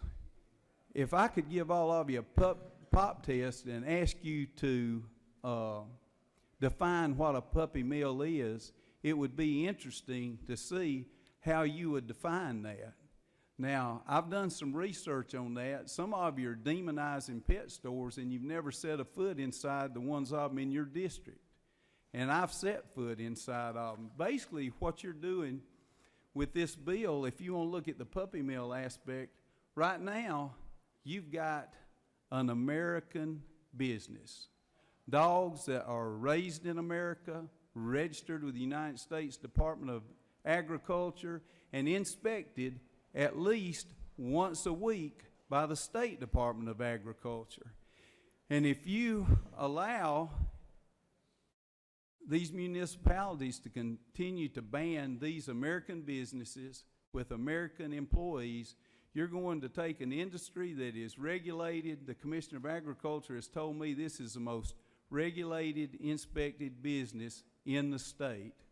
And you're going to turn it over to an industry that is unregulated, that is bringing undocumented dogs with no vaccination records or anything else off the streets of foreign countries and bringing them into our country. Then you want to talk about public health.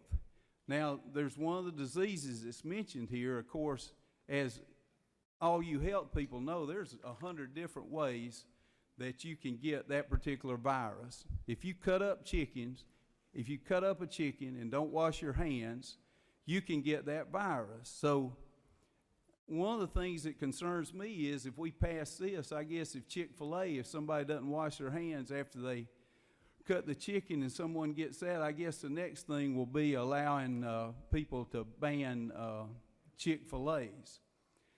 Now, I'll show you the piece of paper that I've got up here that concerns me somewhat. And again, I'm not going to try to go over everything I've been over. This is the part that concerns me. It concerns me that in the state of California, you know, if you vote no on this bill, you are voting to restrict free trade, and you are voting for the California model. That's why if you want to take the coward's way out, I guess you can vote to table it. But if you're proud of your vote, you need to put it up there and let people know. These are the headlines that concern me. Dallas animal hearing set for rescue dog that attacked toddler. SPCA worker recovering after being attacked by dog at animal shelter. Mom says shelter dog attacked son hours after adoption. Adopted pit bull, and let me just throw this in as a sideline. PetSmart doesn't have pit bulls for adoption. Adopted pit bull attacks toddler, animal shelter sued for product liability. You know, if we want to look at the California model, which if we vote no, that's what we're, or if we vote to table this bill, that's what we're voting for today. I just point out to you, you know, they have banned the sale of dogs in California, and they've gone to Mexico, and they have brought them in off the streets, and they've been adopted. I know we worry about a stomach virus. That's serious, but let me point this out to you. 31 bite-related fatalities occurred in 2016. California led all states in fatal attacks, incurring 6 deaths. That was 20% of all the deaths in the United States. Now, I'm not going to go over everything I went over earlier this morning. This bill, the people working against this bill have paid a $24 million settlement in 2014 because they were accused of hiring witnesses to give false information at a trial, and instead of taking it to trial, they just settled for $24 million. I think we have some amendments coming that hopefully are going to make it a little bit easier for some of you to vote for. And if you really think this is a bad bill and you need to vote no, I hope all of you will have the courage to put it up there on the board. Mr. President, if there are no questions, I'll yield the well. You do have a couple questions if you wish to. Were you wishing to ask a question, Senator? Oh, yeah, I'll be glad to. 45th, no? Senator from the 6th, you wishing to ask a question? You're recognized at this time. Thank you. Senator, will you yield? I will. I understand that this bill has been characterized as the puppy mill bill, but I really just want to look at the language of the statute itself, because it's not limited to puppies or dogs or anything like that, correct? That's correct. And it's not limited to pet stores or Petland or PetSmart, correct? It is not. Okay, so specifically, I want to focus on the language, otherwise restrict the sale by a retail establishment of goods, products, or items regulated by the USDA or FDA or Georgia Department of Agriculture.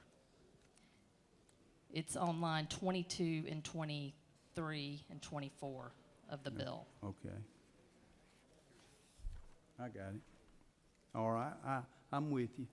So specifically, well, first of all, do you know how many items are regulated by the USDA or the FDA? I know that there are a lot of items, but I can't compete with you in legal terms, but I can tell you this is what I know about it, and this is what I made sure when I introduced the bill. This bill does not make anything illegal that is not already taking place. And so what I'm more focused on are the abilities of our cities and counties, and specifically in terms of local control, our cities and counties to actually regulate certain things and items. For example, food. Food is regulated by the USDA, correct? Yes, and again, let me tell you what I know and what I look for, and I did talk with several attorneys, and this is what they told me. I think the Constitution, now you can tell me whether this is right or wrong, the Constitution gives certain powers to the federal government. Is that right? That's correct. I'm sorry, you don't have to answer, I know you're asking the questions. The Constitution gives certain rights to the state government. Okay, the state government has certain, the federal government and the state government have certain powers that preempt the local government. And I asked that this bill be written in such a way that all it said was that the local governments cannot preempt any of the powers given to the federal government or the state government. And so, Senator, will you yield? I will. I understand your point, but in terms of state and local government, isn't it true that they're also given certain powers in terms of regulating food items, for example? This does not preempt any of the powers that they currently have.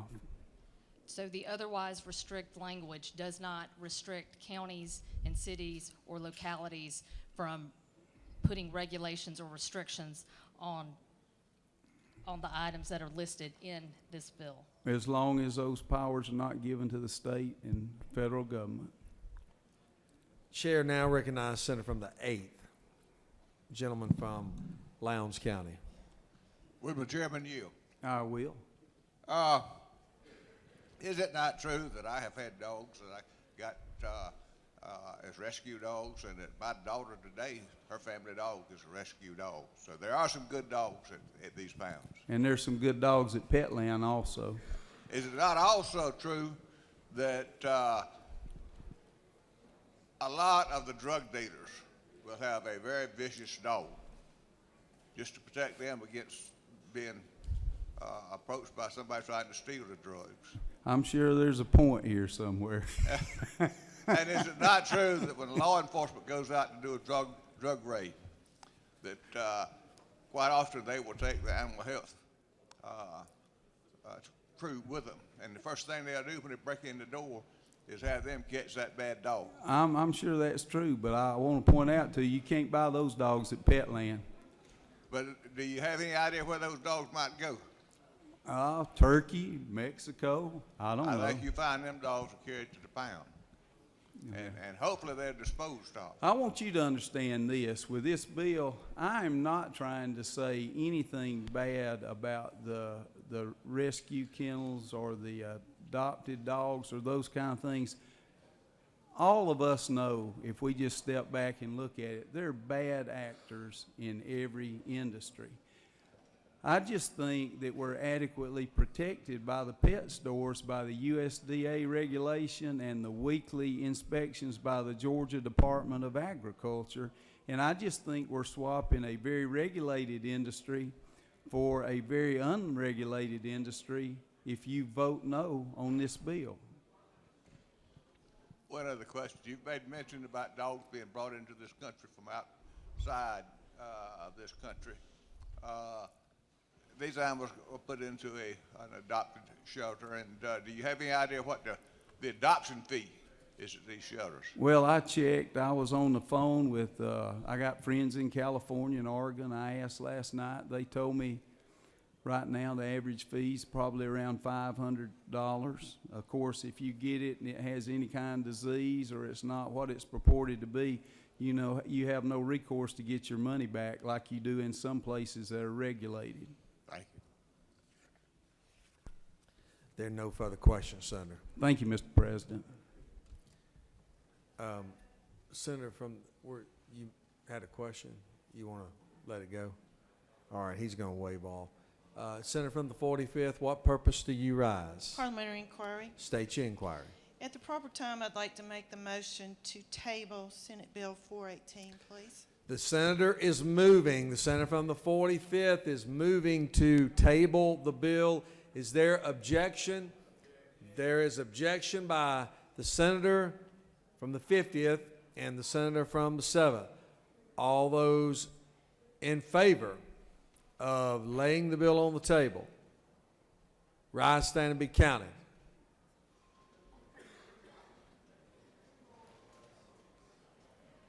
laying it on the table, or you can stand all the way up. Both hands, one hand.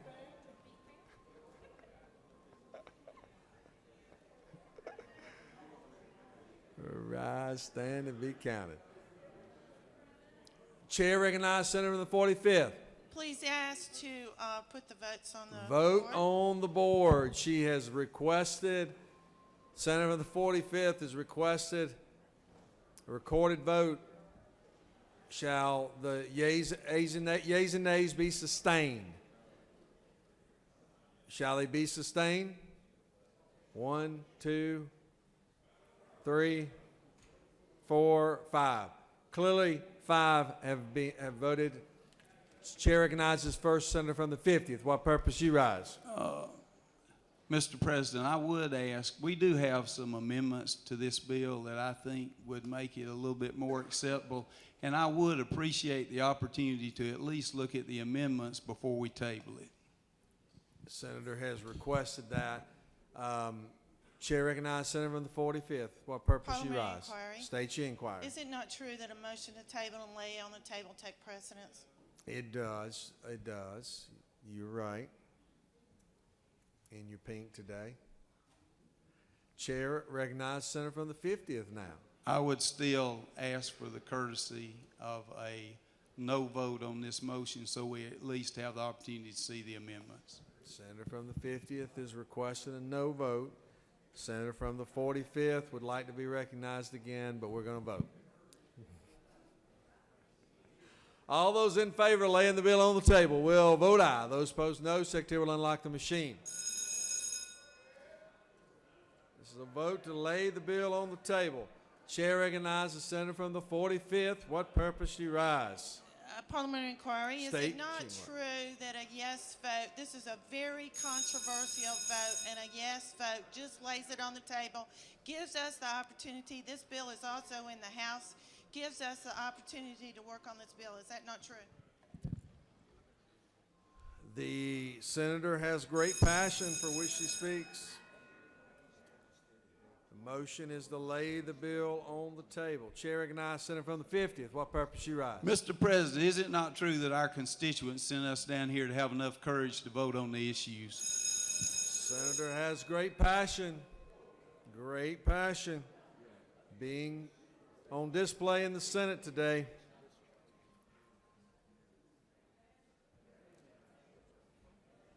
On the motion to table, the yeas are 21 and the nays are 31, and the motion to table this bill is lost.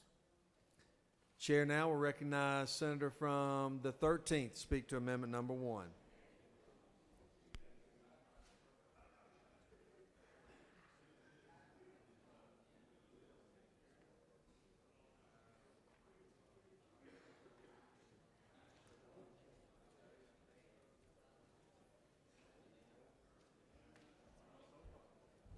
Thank you, Mr. President. Ladies and gentlemen, my amendment is very simple. Just simply deleting line 27 and just making it very clear that this in no way hinders a local municipality from restricting the sale of marijuana. Mr. President, I'll yield the well.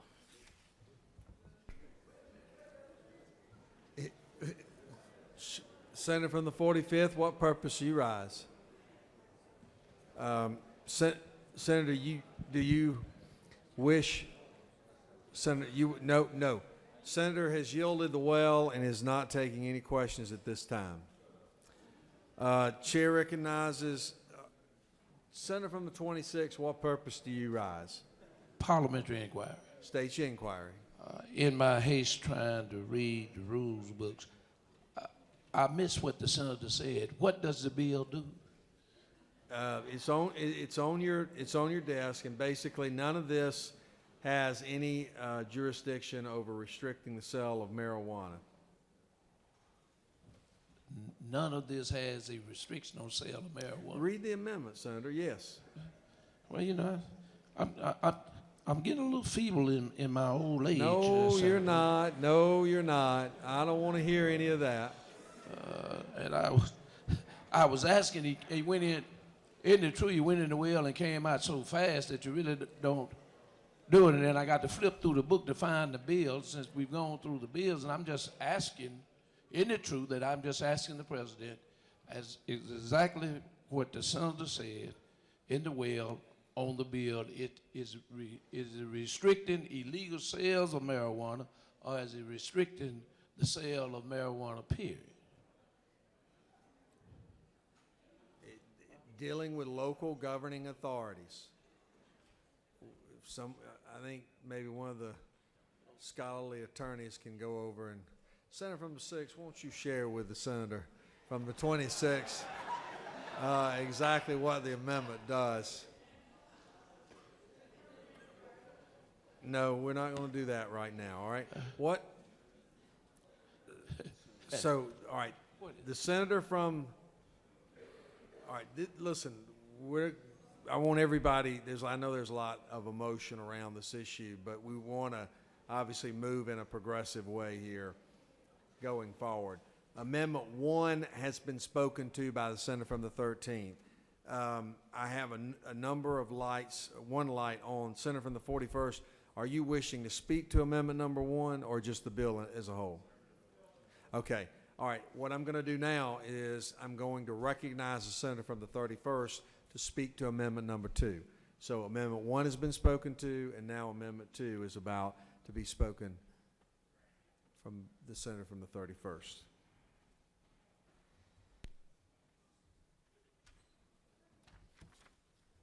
Very simply, this amendment takes FDA out of the list of that's on lines 23 and 24.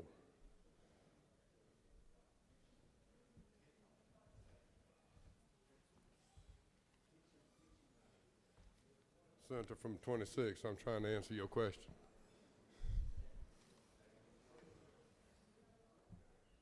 The lights?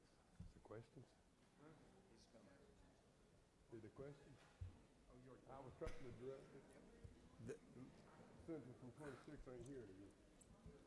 Okay.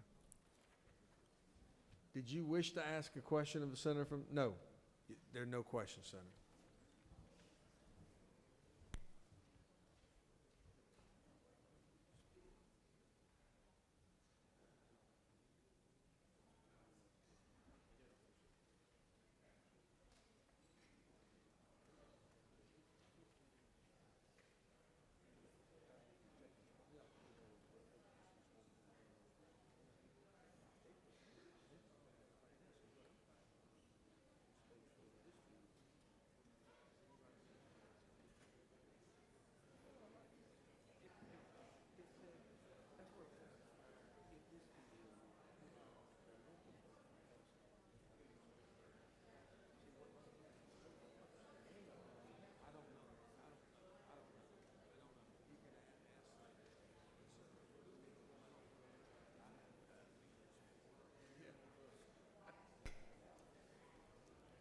Chair now recognizes Senator from the 41st to speak to the bill.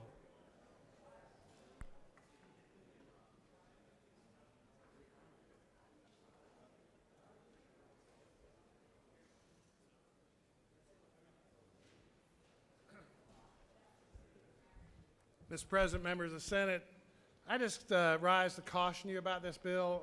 I think it goes broader than we think. A lot of people have talked about pet sales, that sort of issue. But we're talking about all items regulated by some major U.S. departments. And, you know, you might not think about it, but a gas station, for instance, right next to a school, a city might want to say they don't want this business within a certain number of feet of a school not selling a certain product. This would prohibit. It wouldn't only just ban, it would allow cities to ban something, but it keeps them from prohibiting or otherwise restricting access to certain things. It's a very broad power which we would be taking away and not allowing cities to protect their constituents. So I would ask you to be reserved in this. You see two amendments now before you. One about marijuana, so that we don't take away the city's right to later restrict that if it becomes legal. Another one about FDA items, which may be about tobacco. You know, both those would cede back to cities some power. But I think the bill as a whole is giving up a lot more ground than you may realize, and a lot more areas are covered that are regulated by these departments. So my wish is that this bill does not pass today, that we make sure that we leave our local government's ability to control the products that are sold in their community. Maybe not ban them, maybe we can look at that, but this says restrict or prohibit. You know, it is very, very broad. And I think it's too broad for us to pass this day, and that it is best that you reject it. The amendments, like I say, are chipping away at certain items this bill covers, but there's probably a lot of conditions and a lot of situations that we're not covering. So I would urge you to be safe for your constituents, allow local government officials to review each and every case and present it to their community to see whether or not they can win support for those issues. So I'll yield the well, Mr. Chairman, unless there's some questions.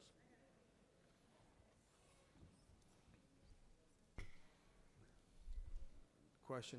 Chair recognizes Senator from 45th. With Senator Gill. I yield. Senator, is it not true that several years ago bath salts were sold in convenience stores and that local governments are the ones that stepped in to monitor that and to outlaw them in their cities and counties? Is that not true? That is true. Is it not true by just saying marijuana in here that there's other synthetic products that are equally bad, like bath salts and other types of synthetic drugs that are made that are not Schedule 1 or Schedule 2, but this would encompass it and would give the local governments the ability not to regulate them? Absolutely. A lot of people right now have encouraged their local governments. A city came to me specifically about bath salts, which would be beyond the restriction of cities, and they're concerned that they have now tried to prohibit them. And so, yes, you're right. There are a lot of areas that I think people aren't considering. Will the senator further yield? I yield. Senator, is it not true, you and I represent the metropolitan Atlanta area, and is it not true that we have one of the strongest metro area task force, drug task force, in conjunction with the FBI, in conjunction with the local governments, and this particular amendment could usurp their ability to be able to take the bad people that are selling drugs and doing bad things and harm to our children? Is that not true? That is true. It certainly would take away the ability of law enforcement to go to the city councils or their local governments and ask for certain areas that could help protect the population. Senator, is it not true that many years ago, you and I didn't even know what bath salts were? We didn't know what synthetic marijuana is. Do we know in the next 3, 4, 5 years what products are going to be peddled to our children? Do we actually know, and won't this amendment cover them so that they'll be able to peddle it to our children? Absolutely. Well said, Senator. I agree with that statement.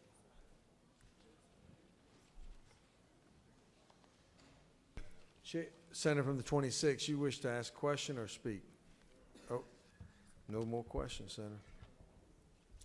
Chair recognizes Senator from 26 to speak to the bill.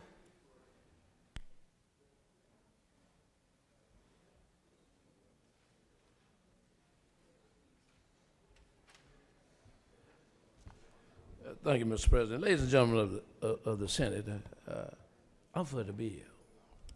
Let me tell you why.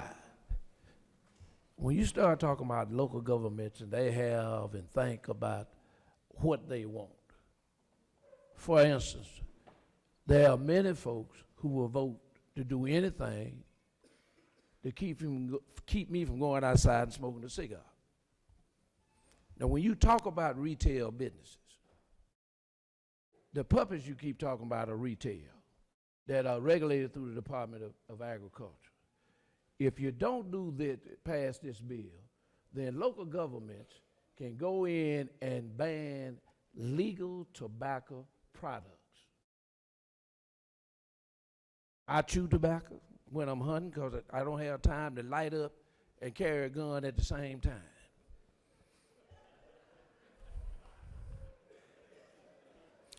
Now, what you are saying to me is that if local government don't like me chewing tobacco or see me going down the street puffing on a 10-inch cigar, they can ban the sale in retail stores.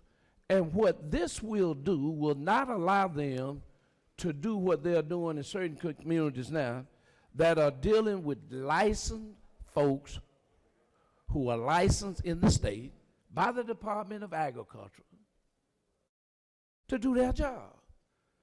So basically what you're going to do is you're going to have hodgepodge around the state of Georgia with local communities decide that this guy has a legitimate business, gone through the Department of Agriculture, got a license, but you're going to ban it because you don't like the sale of registered animals or puppies. This is not the puppy bill, but if you don't pass then they can do exactly what they want to do.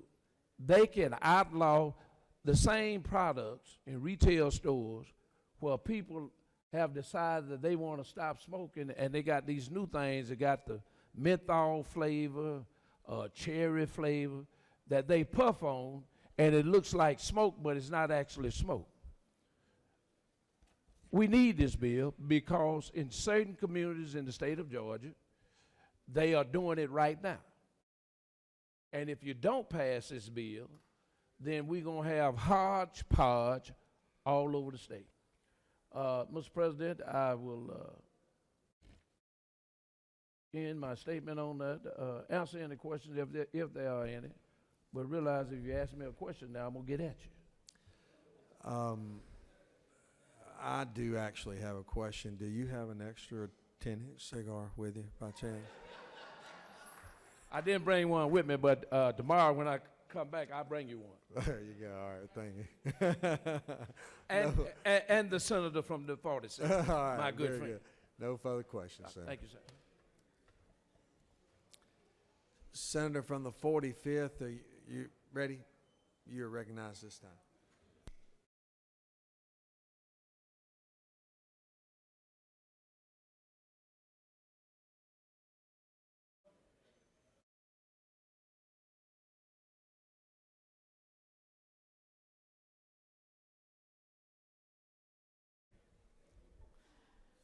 Thank you, Mr. President and members of the Senate. Have no doubt about it. This bill is about puppies. Now, we can get in and we can go down and we can start talking about cigarettes. We can talk about vaping. We can talk about marijuana. We can talk about the distributorship, the local governments not having the ability to control. Virginia Galloway has been out there in the hallways. She's the far right. I know she's the far right. She has helped considerably on this bill. She is still opposed. Don't let them pull the wool over your eyes. They are still opposed, even with these two amendments about marijuana. And I have to say, the senator that sits behind me, he is my best friend, and I'm sorry. And we are fighting like cats and dogs. I know that. But there's a reason I'm passionate, absolutely passionate about this.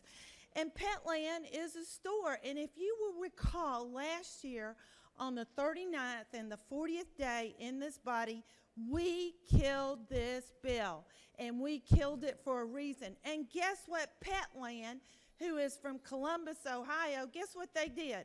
They went right out there in those halls this summer, and they hired the very best lobbyist in this building because there is so much at stake. It's just not about this little puppy that is sitting up here. It's about cigarettes. It's about tobacco. It's about all these things that are being sold in convenience stores. It's about the retail industry. I had a lobbyist come up to me and say, Renee, what about my shopping carts? A local city is charging me $350 when they find a shopping cart a half a mile away. Well, guess what? They don't want to have to adhere to that local city's ordinances. So let me tell you, it's puppies right here, it's cigarettes right here, it's shopping carts right here. Next year, what's it going to be? What are we up here creating these cities for? Why do we have county ordinances? Petland is at the Mall of Georgia, and the author said that he went to Petland at the Mall of Georgia. There's probably 100 stores at the Mall of Georgia. I don't know how many's there. But I can tell you what he's asking for is that one store has to have an exemption and doesn't have to adhere to anything with Gwinnett County or any city ordinance, but the other 99 stores have to adhere to it. Now, I ask you, is that fair? On the one side, we love the cities, we love the counties, but on the other side, we want to send the state of Georgia in. The state of Georgia can't even go into the nursing homes and look at all the nursing home infractions. I have 8 people who have gotten sick from Petland, just from Petland. So I ask you, how are they going to go? They're not going to inspect these stores. I have a 16-year-old girl that was in the intensive care unit because of the bacteria she caught from working at that store. Now, I ask you, is that fair? Where's the state of Georgia? If the state of Georgia was there, they would already be there inspecting, and 8 people would not have caught this disease already in the state of Georgia. What about salmonella? What about all these things? Don't you want regulations to control that? Do you know how much a little dog, they keep talking about these dogs and how much they cost?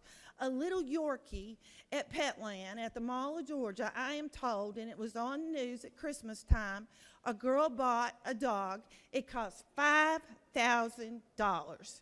She spent $4,000 on vet bills. She bought it at Christmas. By New Year's, it's dead, and she owed $9,000.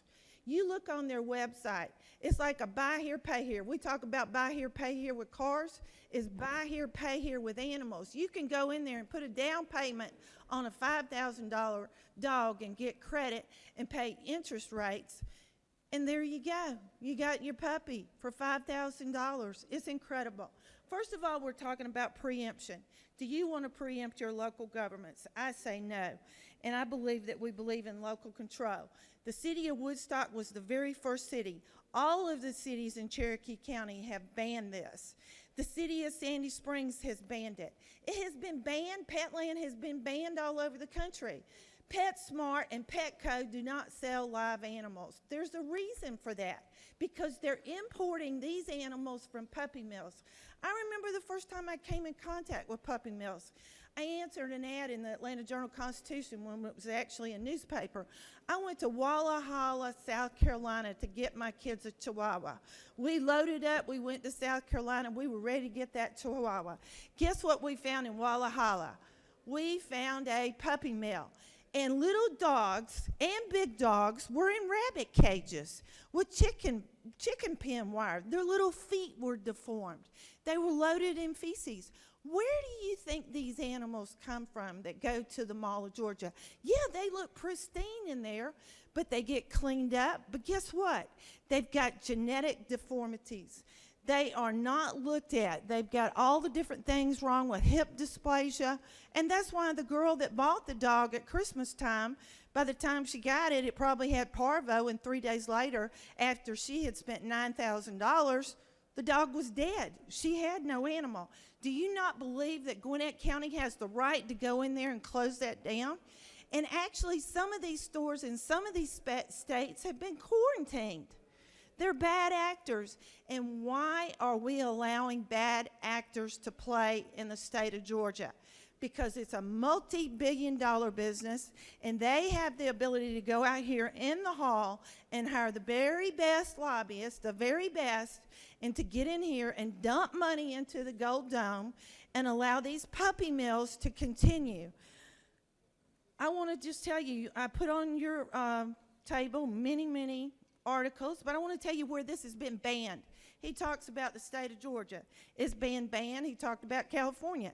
It's been banned in Sarasota, Florida, Chicago, Illinois, Sunrise, Florida, a very conservative state, Phoenix, Arizona, a very conservative state, Providence, Rhode Island. All of these bans, like the city of Woodstock, like Cherokee County, like Sandy Springs, they have all been upheld in court.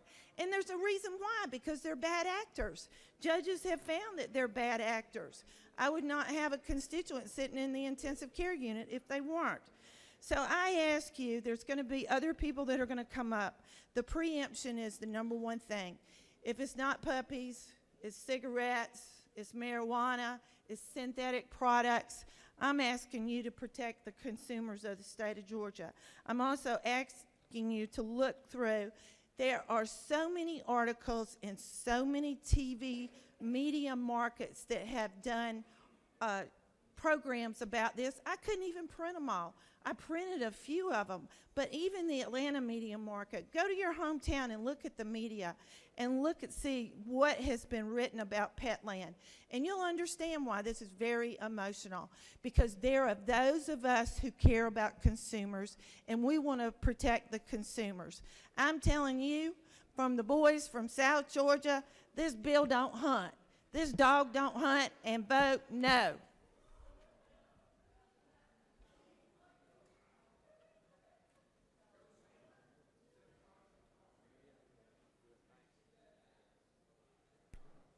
I'd like to welcome on the floor former Senator Senator Van Ness is with us. Janice Van Ness, thank you as well for being here. Welcome. Yes. Okay. You had a question? All right. All right. No. Let's not get into all that.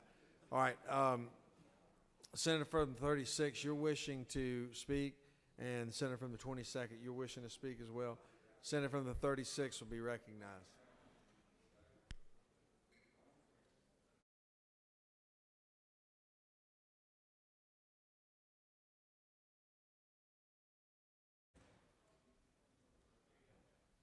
Thank you, Mr. President. Colleagues, I think if we would pause, take a minute, and look at the underlying set of facts and the record that is very clear across the country, and that is that there is an operator that has been found engaging in practices that bring disease into homes of people that adopt their puppies. And it's not a needle in a haystack. There was one incident here somewhere in this great big state of 10 million people. If you just look at this pink sheet that's been provided to you on your desk, and it's date after date after date. It's television, it's AJC, it's the Center for Disease Control, it's USA Today, the Atlanta Journal, Channel 2, Channel 46, Forbes, 11 Alive. All of these reporting on bad outcomes from this retail operation operating in our state. Sandy Springs is not going to jump up and, with no basis in fact, reject that store's business in their city. They're not going to do it. Woodstock isn't either. The efforts that are being made by local city officials to protect their citizens and to shut down a bad operation, a bad apple, as the chair lady said, it's the essence of local control, which we give a lot of lip service to around here. But if you mean what you say, let the citizens of Sandy Springs or the citizens of Woodstock make decisions, have the people that they elected and chose, let them make the local decisions that are in the interest of their locality, in their opinion. That's what local control is. This massive bill, which winds up with, as has been pointed out by several who've spoken or who've made inquiries, has been expanded to a universe of things telling the cities that they can do. Georgia Municipal Association, we all know them. We all represent towns and cities that are members of the Georgia Municipal Association. They are absolutely opposed to this legislation. Why would you want to be on the side of a bad apple whose practices have spread disease, whose practices have been a disservice to the public, whose practices we need to protect the consumers from this retailer, from this series of bad practices that they engage in over and over and over again, and come down here and hire lobbyists to try to block anyone in the state from taking a step forward to curb their practices and their impact on their local community. Don't we all believe in that? That our local governments have the right to do that? And I'm gonna bring it up again because it was in the news, and I've seen similar things happen here in Georgia, but Florida is the state where we saw it happen. When you're on the ground in a city or a town, and you're in charge, you're the mayor, you're the city council, you're the police, you're the law enforcement, you're the sheriff, you see patterns that emerge right there on the ground in front of you, and that's how a city in Florida figured out that bath salts were creating bad effects. We're making people sick and close to death. And crazy too. That the bath salts that were being sold over the counter innocently as a product available for you to enjoy your nice, good smelling bath, that they were being used and abused, and that they were being sold for other reasons, and that people were getting a hold of them and harming themselves. That locality engaged in that, took a close look at it, figured out where this was coming from, and banned those bath salts from retail sales. And are we going to tell localities they can't do that? They can't engage in the basic local services on the ground to protect the people that elected them from bad retail business practices? Do you really want to do that? Really? And you're doing it in the service of a corporation that has got a filthy record all around the country. But we don't have to look past Georgia.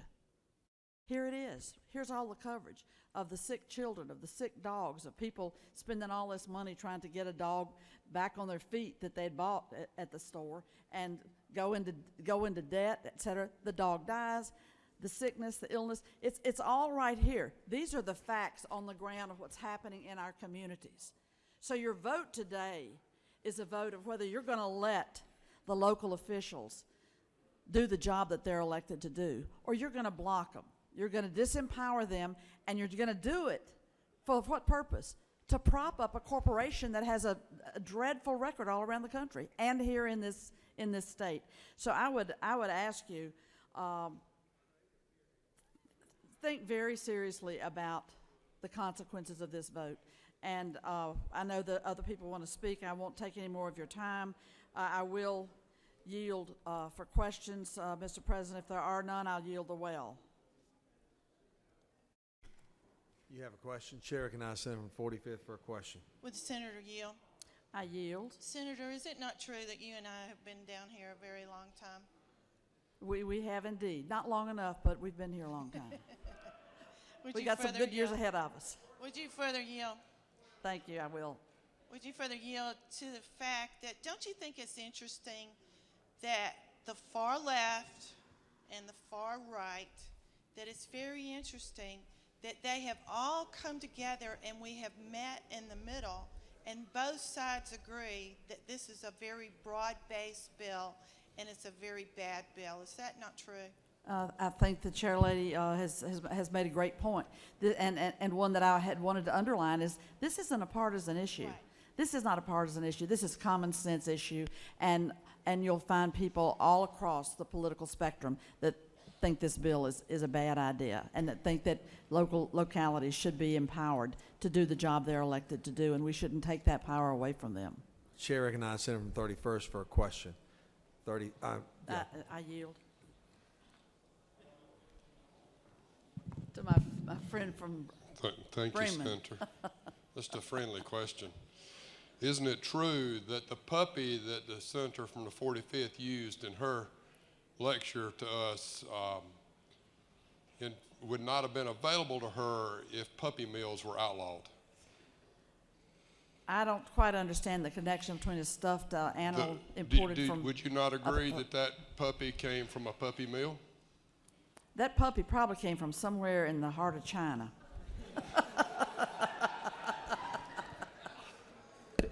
Thank you, Mr. President. I'll yield the well.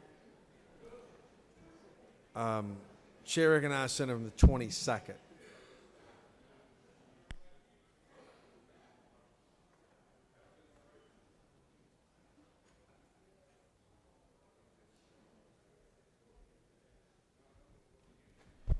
Thank you, Mr. Chair, and I'll be brief. I just want to make two quick points. One was which the localities that have actually enacted this are enacting these, when we talk about the puppy mills situation, they've actually enacted these pieces of ordinances and these legislations pursuant to the powers that we gave them. Through OCGA 41118, it specifically talks about pet dealerships, where we said that we actually were encouraging local governments to enact further laws. We say, well, we repeal laws all the time, but the question becomes, how many other statutes are we about to repeal by this law that we have encouraged localities to actually go beyond what we actually require as a state? We told them in this particular statute, we want you to go above and beyond, but we also put a caveat in there. We said, if you do, we also want you to go to the Commission of Agriculture to let them know what you're doing. But that came from us. How many other statutes are similar to this that we're about to repeal right now through this legislation? I would also point out that we talked about with one of the amendments as far as marijuana is concerned, and I'll preface this by saying I don't necessarily agree with the conclusions that the FDA is coming up with, and I see it as potentially a new drug war, but I want persons to realize you're concentrating on marijuana, but if you right now put in the FDA and a chemical or a substance called kratom, they say that is a new heroin of today. It is not a Schedule I, but that is what the FDA is saying. We have not outlawed it in Georgia. It is not illegal, but it is regulated by the Food and Drug Administration. So what we're basically saying is if a locality was to start having those type of events, kratom events, you cannot have any regulation on that. So over the summer, if the FDA comes with further regulations and says that this really truly is an opiate, before we can come back and place it on a Schedule I, our localities, if we pass this, can't do anything to protect their citizens. These are things that we haven't thought through, I don't think, thoroughly as far as this bill is concerned, as far as the type of taking away local control. So number one, how many other specific pieces of legislation that we're about to repeal where we encourage local areas to go further? We did that. And then secondly, do we know all the different consequences? We concentrated on marijuana because that's the big thing. Persons talked about bath salts, but that's already illegal. But kratom has never even been touched. No one's talking about that. Those are serious consequences to this legislation. So with that, Mr. President, I will entertain any questions if there are any. No questions, Senator. Thank you. I yield the will. Chair will recognize Senator from the 32nd.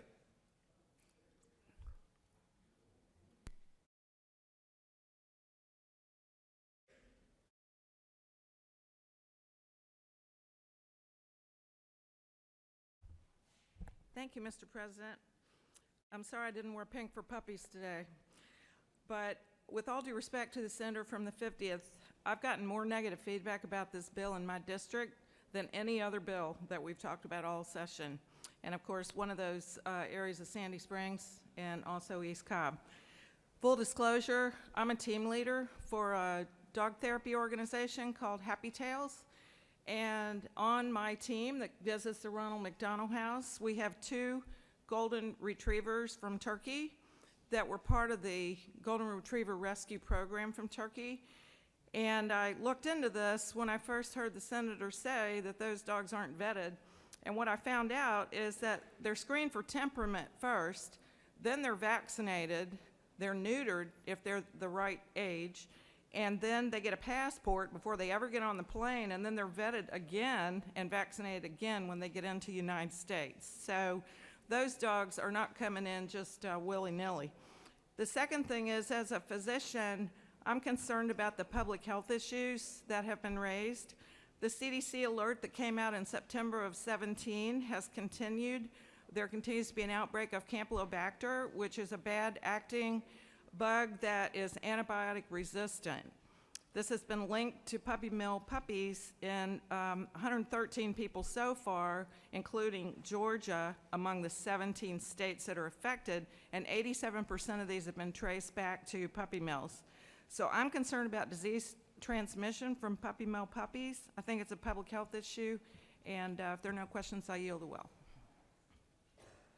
No questions, Senator. Thank you. Chair recognizes Senator from the 7th, and then the senator from the 50th to close, and that will complete our debate for today on this bill. Thank you, Mr. President. I'm going to be very brief, and as a individual from South Georgia who does like to hunt, I think it's important to point out a couple of things. Number one, Georgia has remained the #1 state in which to do business for 5 years in a row. And that's thanks to the good leadership of our governor and a lot of things that we've done in this General Assembly to make sure that that continues to be the case. I think the bill that lays before you is a perfect example of an opportunity that we all have to continue to protect the values that a lot of us ran on and got elected on. It's called protecting the free market. It's called ensuring that there is limited government. It's making sure that we don't have overreach into allowing businesses the opportunity to sell products which are legal in this state, legal in our country. And I think if you support those principles and you support those underlying principles, you should vote for this bill. The efforts over the last couple of years of the Humane Society and other groups such as those who have tried to come to Georgia and they've tried to pass laws in our state to make us look like California, but because they know they can't be successful in this General Assembly because our values don't align with their values, they go to the local level. And they start at the local level and they work up from the local level to hopefully to one day where they're able to implement that policy statewide. This is a slippery, that is a new word, by the way. You can find that in the South Georgia Dictionary for Tyler Harper. This is a slippery slope. Where does it end? Especially of those in the ag community, where does this end? Agriculture is the #1 industry in the state of Georgia. Products regulated by the Georgia Department of Agriculture and the United States Department of Agriculture on a day-to-day basis, and we continue to make sure that Georgia is one of the top players in our ag industry across this state. This underlying legislation continues to make sure that we continue to be the #1 place in which to do business. It also continues to make sure that our state continues to be the #1 state for agriculture. And Mr. President, with that, I yield the well. Nope, he has yielded the well. He does not. Nope, he's yielded the well. Chair recognizes the senator from the 50th to close the debate.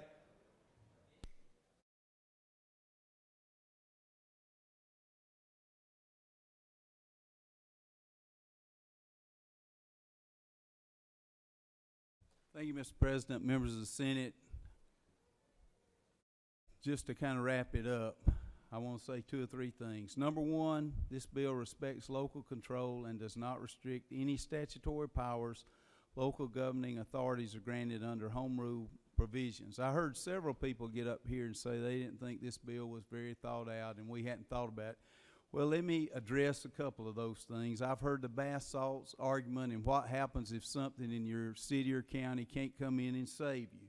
Now, I got this opinion. It says Georgia law already vests the Board of Pharmacy with the authority to emergency schedule dangerous drugs to ensure the safety and well-being. They work closely with the GBI to identify drugs as they appear in Georgia and are identified in our crime labs. Infectious diseases and outbreaks for humans should be the role of the CDC and the Georgia Department of Health. I also found it ludicrous. Now, I will make this comment. I was impressed, not the singer, but the other. But I did listen closely to the senator from the 36th and the 41st and the 45th as they pontificated their thoughts. And I'll say this for my Baptist brethren out in the hall: unlike King Agrippa, I was not almost persuaded, and I still plan to vote yes on this bill, and I hope that you'll join me. The final thing I'm going to say, this is America. This is America. If it's a legal product, if you don't like it, if there are that many problems, you'll find out about it, and don't go in the store and don't buy the product, and if no one goes in there, the store will go broke. But it's not our business. This bill does not talk about restricting or regulating. This bill says that they cannot ban something that the state has the authority to ban. They can still regulate it. There's a difference between banning and regulating. So up there where I live, you know, we just say if you don't want to buy it, just go somewhere. And we really think a lot of times if you come from the part of the state where I'm from, you know, people think you're just a little bit slow or whatever. But I can tell you this, most of my constituents can figure out if it's a good product or a bad product on their own. They don't need me to tell them. Thank you, and I urge an affirmative vote on this bill. All right. We are now at the time by which we're going to vote. Chair recognizes Senator from 36. What purpose you rise? Since I was unable to question the chair of the DNR, isn't it true, Mr. President, that if we stand for limited government and not an overreach of government, then we would not be passing this massive bill that is the very definition of overreach of government? Is that not true? Senator has great passion for limited government and overreach, and it's duly noted. And isn't it It further? is duly. It's Isn't it- been duly noted. That's right. And isn't it further true, parliamentary inquiry, isn't it further true that animal lovers and pet lovers across this state, which number in the millions, will be turning up at the polls this summer, and they will be knowing what the outcome of our vote was on this bill? Isn't that true? Senator has great passion for which she speaks. Chair recognizes Senator from the 45th. What purpose do you rise?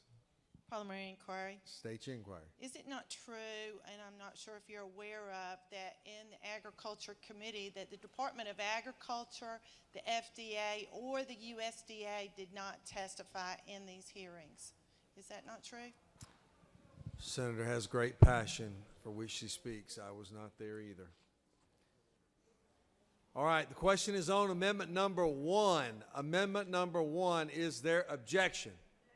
There is objection by the senator from the 45th on amendment number 1. All of those in favor of amendment number 1 will rise, stand, and be counted. Are you in favor of amendment number 1? Rise, stand, and be counted. Voting on amendment number 1, authored by the senator from the 13th and others. Reverse.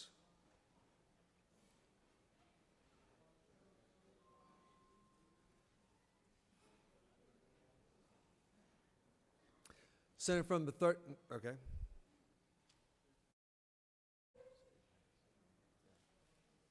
On amendment number 1, the yeas are 27, the nays are 17, and amendment 1 has been adopted. Now the chair recognizes Senator from the 31st.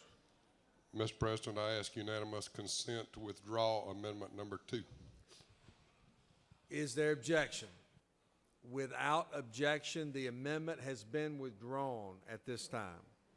Question now is on the adoption of the committee substitute as amended. Is there objection? No? Okay. All right. Excuse me. There was no committee substitute on that bill. It is passed as amended. Question is on the passes amendment. Any other senator wish to speak for or against the bill? Is there objection agreed in the report of committee which fair will pass the bill? Chair is none. Report of committee is agreed to. All those in favor of the bill will vote aye. Those opposed, no. Secretary unlock the machine. Chair recognizes Senator from the 50th. I'm sorry, 45th. 45th first. State your inquiry. Parliamentary inquiry. State your inquiry. Is it not true that a red vote is a vote for the puppies and the dog lovers and animal lovers in Georgia to protect them? Senator has great passion for which she speaks. Chair recognizes Senator from the 50th. Mr. President, is it not true that a yes vote is a vote against the restriction of free trade in the United States of America. Senator has great passion for which he speaks. He's going to have a little more passion. Chair recognizes Senator on 36th.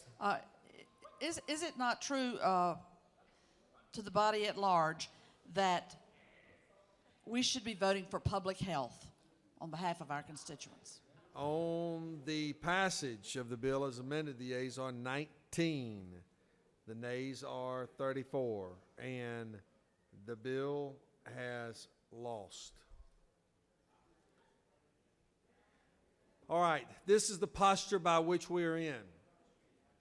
The Rules Committee is going to be having a meeting at this time, and we're going to recess. Lunch, I think, has been provided in the anteroom for everyone. We will recess for 1 hour, and then we'll be back. 2:10.